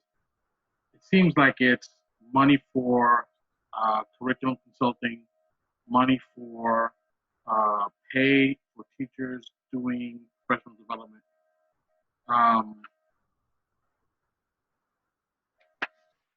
There might be some data, there might be some, I'm just not clear. It's just so much of it that I think, you know, if we can get somebody to run down what that is in a little bit more limited layman's term, that would be helpful to me. You're breaking up, so I'm not sure everyone can hear everything, but what I'm gathering that you're asking for is the more detailed budget, and we Nope. do have that information line by Nope. line. I'm not looking for that. I'm sorry, I'm not getting it. Okay, is this clear? Better, a little better. Let me just, maybe sometimes when I have stuff running in the background, it makes my That's machine better. run slow. So the essence of my statement is that the biggest part of this budget is the supporting educators to implement high quality aligned curriculum. It's almost a little bit Correct. less than half. I don't understand what we're doing with it. It seems Right. like you're, and I'm trying to give you an example of what I think is being paid for here. In that it seems like you're paying for consultancy through Keys to Literacy, and you're paying for professional development pay for teachers. But I think that's all I see. Somebody maybe help me with the, not, I don't want the data, I want the information. What are we getting from that? Yeah, let me jump in here, Mary, and then you can add. So I think I understand your question to be, what are we getting for that money? And so part of our strategy here is to build capacity and skills.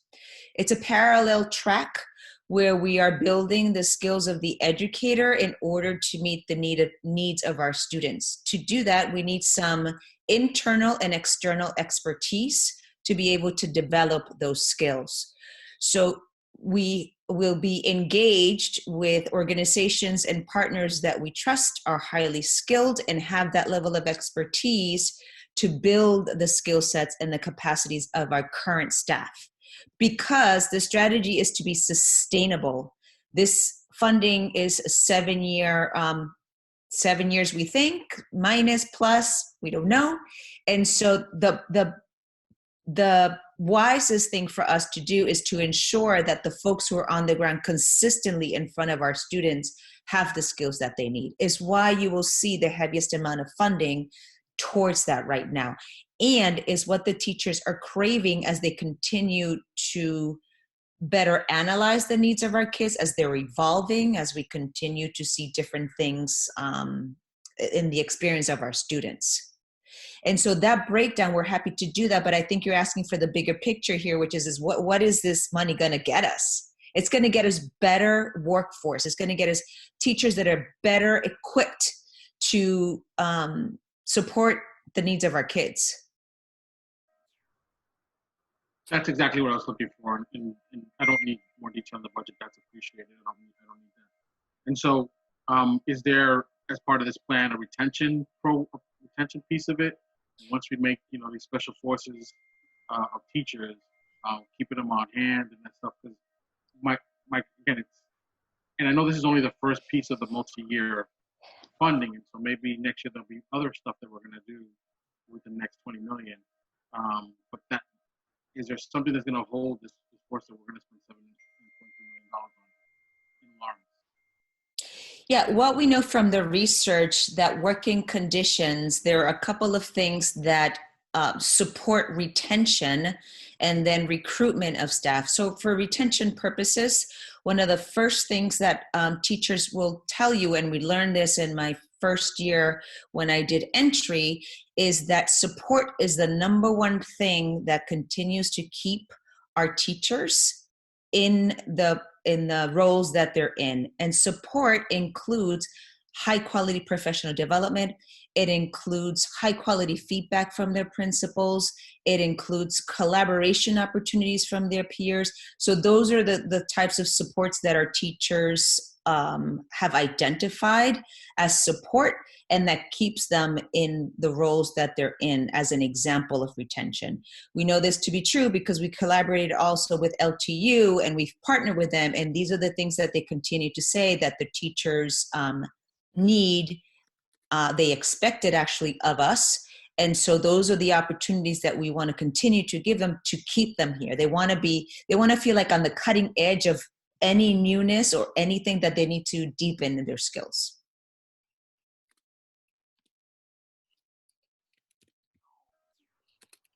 Thank you. You're welcome. Thank you, Mayor. Ventura Rodriguez.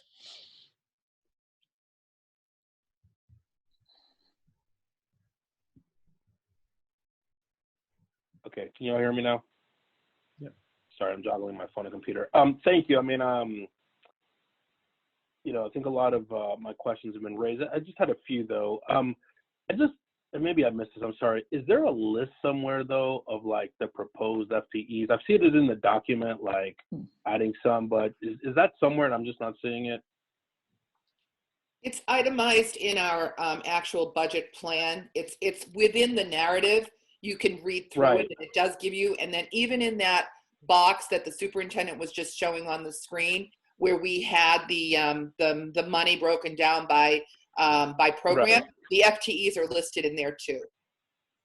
But they're listed like as in total numbers, right? Like, Right, but they're broken out in the actual yeah. narrative and in the budget. Okay. Thanks. Just looking for that. So one of the questions I had was related to this notion of aligning on a limited set of curriculum options, outline what strong implementation looks like, and sort of that area. And I guess there's both a question and just sort of checking my understanding on the plan, where I think in the narrative you say it, there's like, you know, my assumption from the narrative is that while there are, you know, sort of standards aligned research-based curricula in all the schools, this is an opportunity to strengthen, to make sure that every single curricula that's being used across the district is indeed sort of aligned to an evidence-based, research-based. I guess I'm checking my understanding, like, is that true? As part of what this is saying is that this is an opportunity to find places with the schools themselves to upgrade to curricula that is evidence-based, and that some of the money could be used for actual adoption of said curricula. Am I reading that right? You're definitely reading that right, and that's what's included. You know, I think we talked about that a little bit before, and while schools have been using some open source curricula that is high quality, teachers are doing a lot of copying and printing off of the internet. And when, you know, we have opportunities to get math curricula in the hands of students and teachers, that just might make that piece a little easier. And then we can align better, not only vertically within the school, but across multiple schools that are interested in utilizing the same resources. And we haven't had the opportunity to do that. Yep. I'll also add, Ventura, that the beauty of open architecture is curriculum autonomy, and the challenge of open architecture is curriculum autonomy. Yes. And so what we know to be true is that our principals and staff have done a really good job at understanding the needs of their student, have adopted curricula that is autonomous, and we are hoping to sort of do inventory of that, take best practices from the ones that we're seeing big gains and that we know are aligned to standards, to research, and then have them a little bit tighter with still the flexibilities and the autonomies that they have earned and that they have enjoyed. So that's sort of the balance here. Yeah, no, I appreciate that. And I think along with the earned autonomy framework, like, I think these things are playing, in my mind, is really important because, you know, at the end of the day, like, it is really, like, the most critical thing is, like, are kids learning? And then how do we know that? Like, are kids able to demonstrate that they're learning? And obviously the curricula is a huge piece, as is obviously the teacher. And I think with the earned autonomy framework, I mean, I think a lot of this will rest on, like, if schools can demonstrate that kids are learning, you know, with the products they have and curricular materials, then I think they earn, yeah, the autonomy, as the name says, to be able to, you know, continue implementing. But I think there's a piece where, and I like where the district is heading, in that we have to have sort of some available core programming that we know is research-based, that is aligned to standards. I would also say maybe more explicitly that is culturally relevant to our students and to their experience. But I like starting from there because, you know, if some schools don't have the data yet, you know, that we're able to really support all of our kids, like, I want to be able to know that there's a set of, like, again, aligned curriculum materials that we can offer as a district to those schools to support them, you know. And you know, I've run a lot of different types of schools, including charter schools and schools where we have total autonomy, which autonomy is a good thing, but autonomy doesn't guarantee student success. And so I want to make sure that as a district, again, we have some options that we feel very confident in so that we can support the schools in making choices, that, on the one hand, like, retain their autonomy, but on the other hand, like, are really rooted in evidence-based and research-based. So I don't think I'm saying anything new to you all, as the educators, but I just want to underline that here, that it is a balance of autonomy and, but I think at the end of the day, like, most important is student learning. And we got to see that there's a lot of evidence for student learning. And I like the approach here with finding these sort of core curricular products, or rather curriculum materials. The other thing I would say is and again, I think this is probably already embedded in what you're doing, but with the addition of potentially a lot of new staff members, is just maybe emphasizing the district's efforts to continue to diversify the educator workforce, and just sort of making sure that while we're recruiting and retaining both our current staff and this new opportunity we have with a lot of different types of staff, that we're just really putting front and center strategies to, again, like, really diversify the applicant pool so that we can, ideally continue to expand the diversity of the racial and ethnic diversity of our workforce.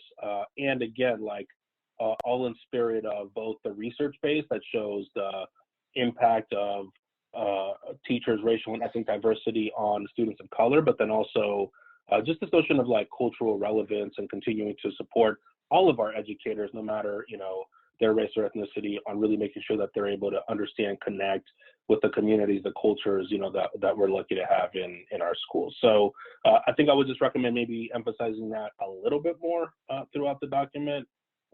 But otherwise, I think, I appreciate all the work you all have done, and I think that it's focused in a lot of the right places based on the data that you all have surfaced, for why the different strategies you pick. So thank you. We appreciate the feedback. And just to address this last point that you've made, while it is not as explicit as we would hope in this first initial sort of write-up of this plan, we are in the process and will continue to think strategically about diversifying our staff, and then the parallel track as to also giving the current staff the skills that they need to be able to be culturally sensitive, and also to choose the materials, the resources, and connecting with our families and our kids.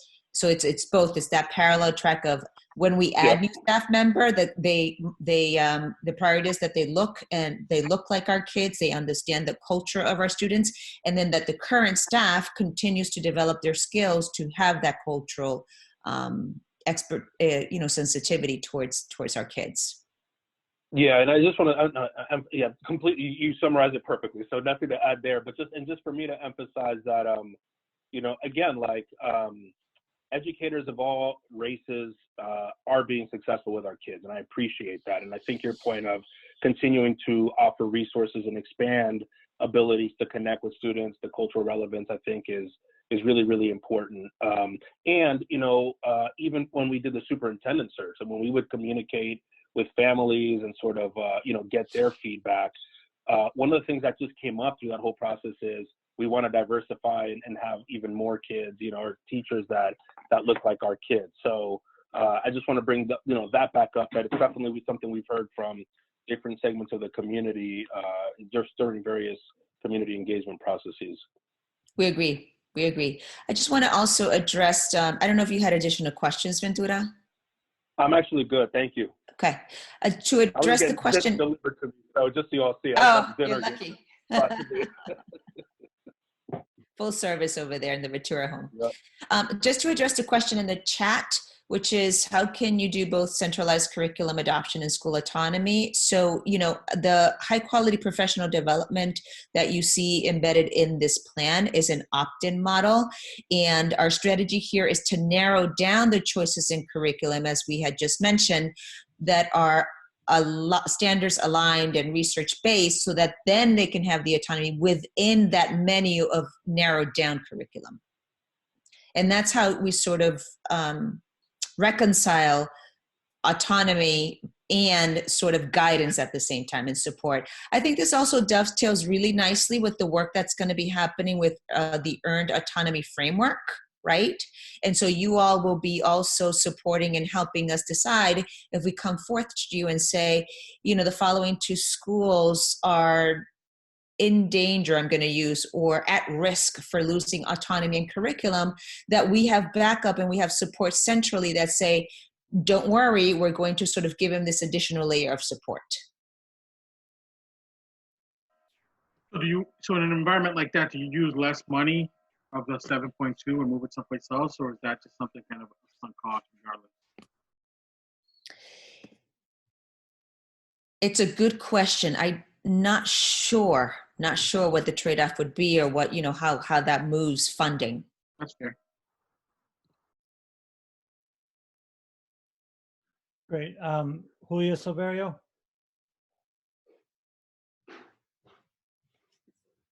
One of the great things of being last is that a lot of your questions or concerns usually get answered before you're the person that gets to that. I think this is a very comprehensive draft that you've put together. My concern, as was expressed at the last meeting, is the same thing, is the student and parent engagement piece that we felt that was not enough. And I know that the last correspondence or the last information we got from you was that this was going to be postponed until the fall, because this draft or the SOA was not going to be submitted until fall, and that therefore you were not able to do that. I still express my concerns about the percentage of parents and students that were engaged in this process, as well as all of the letters we received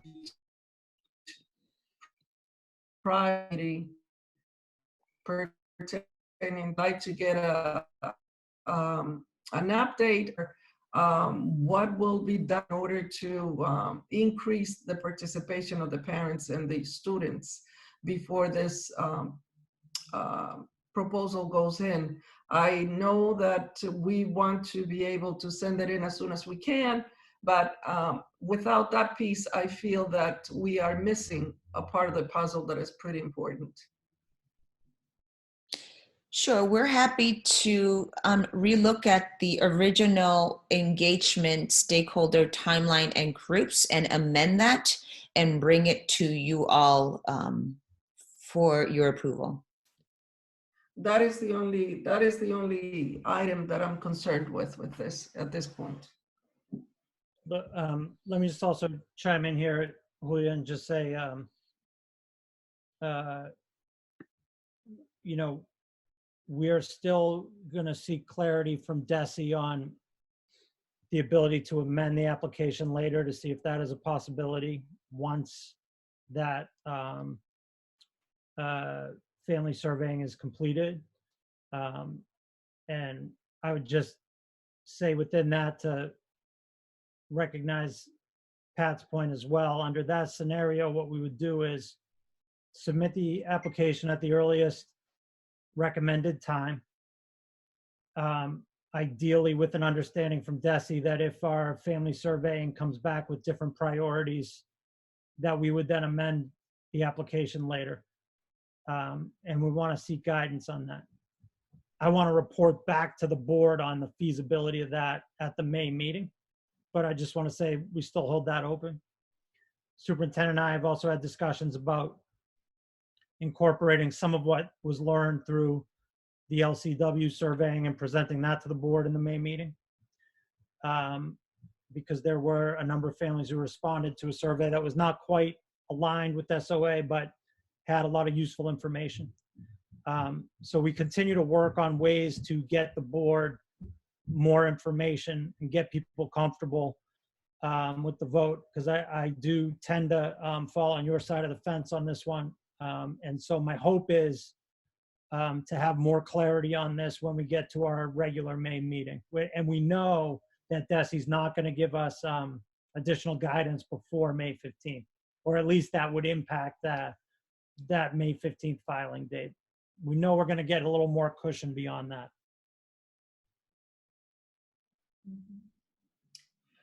Without that piece, I probably will not support the submission of the package, because this was something that was discussed previously and it was not acted upon, and I think it's a very important piece of it.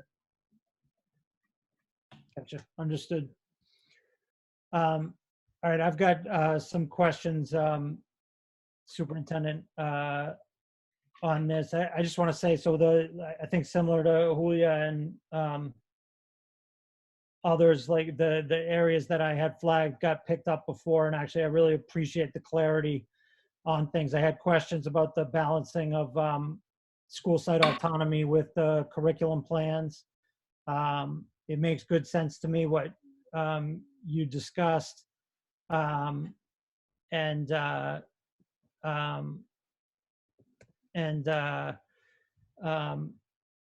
it also makes good sense to me and how it dovetails with earned autonomy.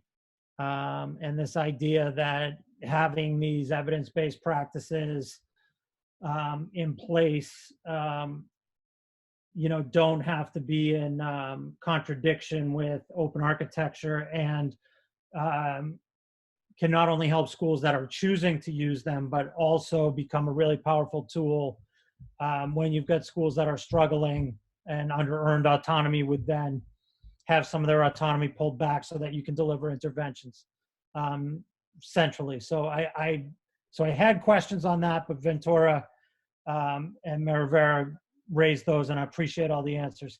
My one other area that I did want to ask questions on, and maybe it's just sort of one big question, and I'll let you comment, is just I feel like this is really hard, because I don't know if it's a no lose or a no win if we get the money, which was great pre-COVID, because all of these areas are going to benefit the district. And I trust that these 3 identified areas that your team has come back with, and when I see the plan, like, I know it's going to benefit the district. I know it's going to make a difference. And so in that sense, it's a win, and I'm happy, and I like this plan. By the same token, I will just say, and I alluded to this at a prior meeting, I really would have liked to see an expansion of early college in here. We've got a wait list. We've got a pilot that is the best in the state. And I think the demand is there. And we also have a situation where the Smith grant that really seeded this work for multiple years is expiring. We've known that the whole time. And so, and I think you've done good work to position us to be able to continue what's going on with the Smith grant ending, but on a program that's, relatively affordable. The fact that we've got kids who want to be in it and can't, and we could expand it, that's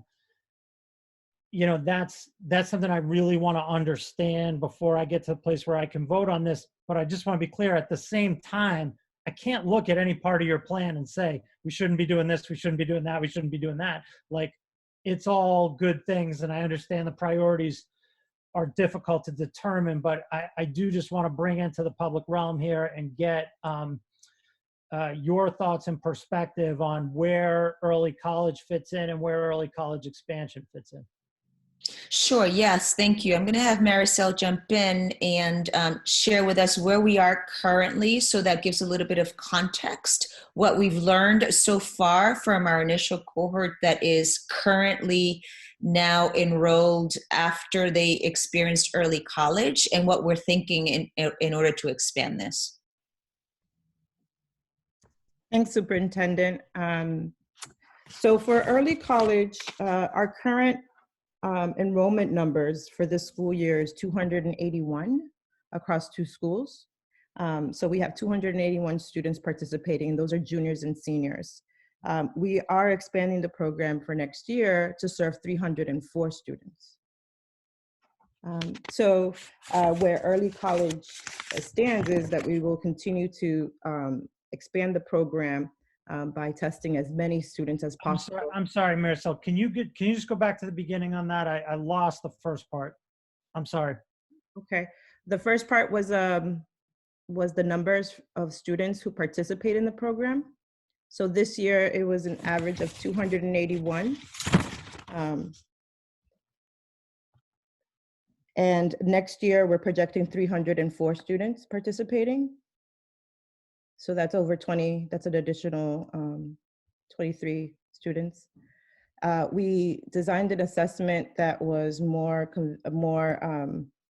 comprehensive to the skill set that students would need to be in a college course, having learned lessons learned through the college leaders and the student participation. And so we assessed all students that were eligible to participate in the program. From those, we are looking at enrolling 304 students for next year. That's, I mean, that's great. And I appreciate that. And as I said, like, I appreciate the commitment to maintaining the program. I appreciate that growth trajectory. You know, I don't have full knowledge of where these students all are in terms of the assessments that are done around eligibility for the program. But if I do understand it correctly, we still have somewhere in the neighborhood of 50 plus students who want to participate. And so while I'm glad it's headed in an upward trajectory, that gives me some relief. I think we would still be operating in a place where we've got a wait list. And maybe that's the way it's got to be while we scale it over time. I can appreciate this idea of more counselors coming into the high school to help support students to be ready for not just this program, but others. But if I am correct, while there is a growth trajectory here, which again, that's really good, at the same time, we will still have a wait list. Am I right on that, Marisol? I'm going to ask my colleague Odanis to speak to the wait list. Great. Hi. Hey, hi, John. Yes, of course. The numbers that Marisol just shared is based on what we have done so far. But we always, and that's the projection for fall enrollment of 2020. In the spring, that number can go up. And usually during the fall, we continue to recruit students or make the program available in providing information to students. So then that generates or would generate the wait list that you're referring to for students to be able to participate in the spring of 2021. Okay, and how much can it grow by, Adonis, in the spring?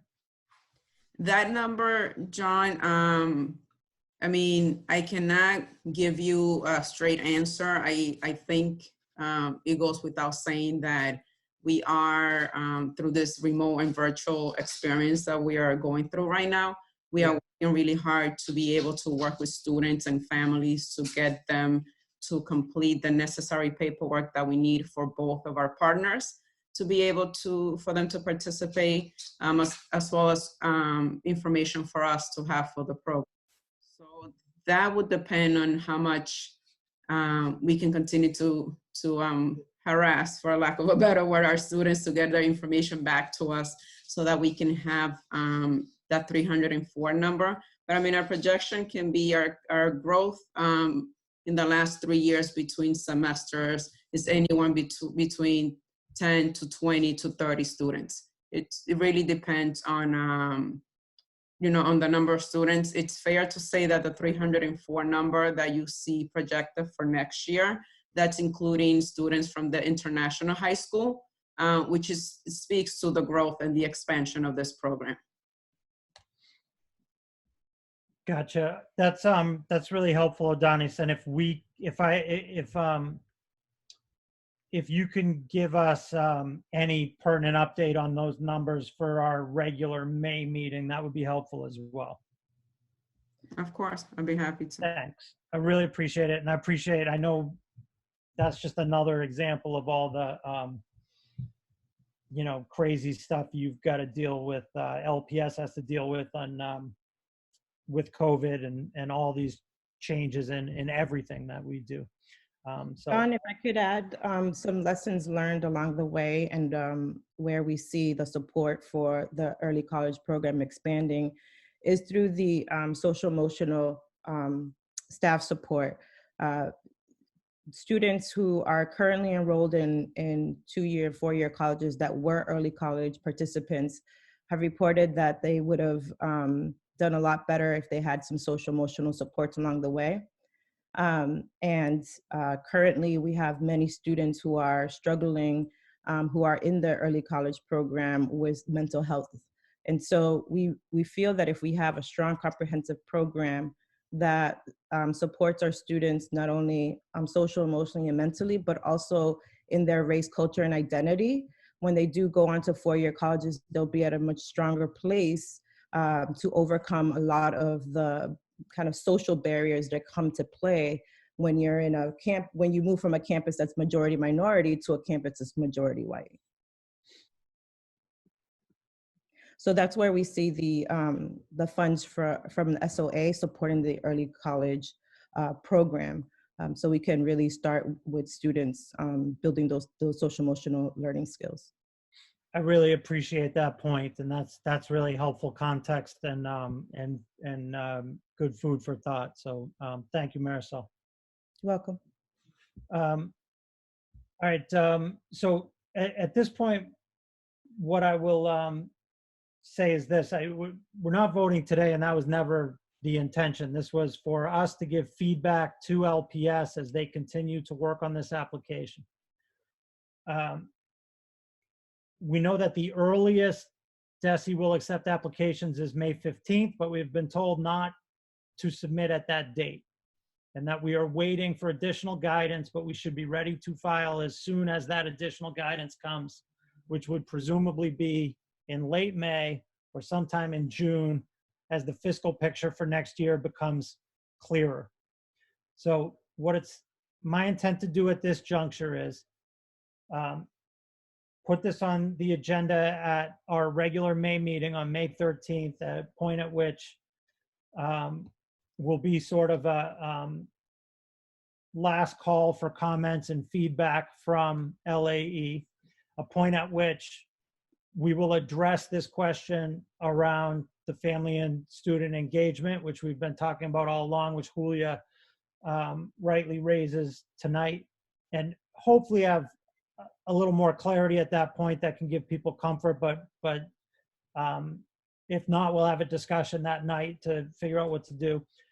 And then after that point, I think, we'll look to vote once we've got that final guidance from DESE, and we'll kind of give the space between then for LPS to finalize the application. I would mention we're doing something similar with the budget, although we're not waiting on DESE on that. We're going to do our final look at the budget at that May 13th meeting, and then we'll look at some sort of special meeting to follow that for the final vote.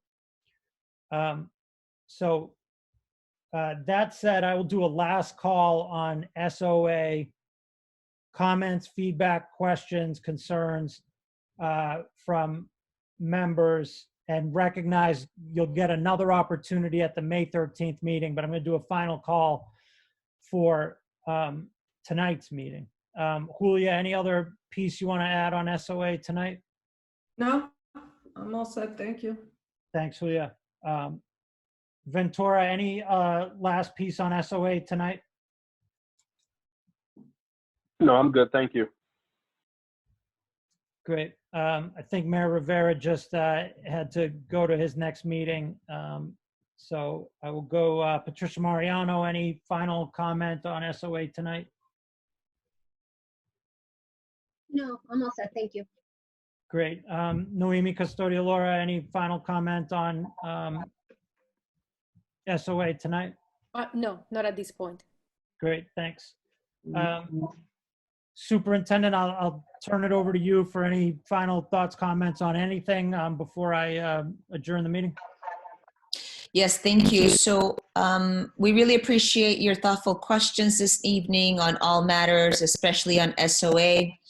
We will amend and think through some of your questions and of course get back to you with anything else.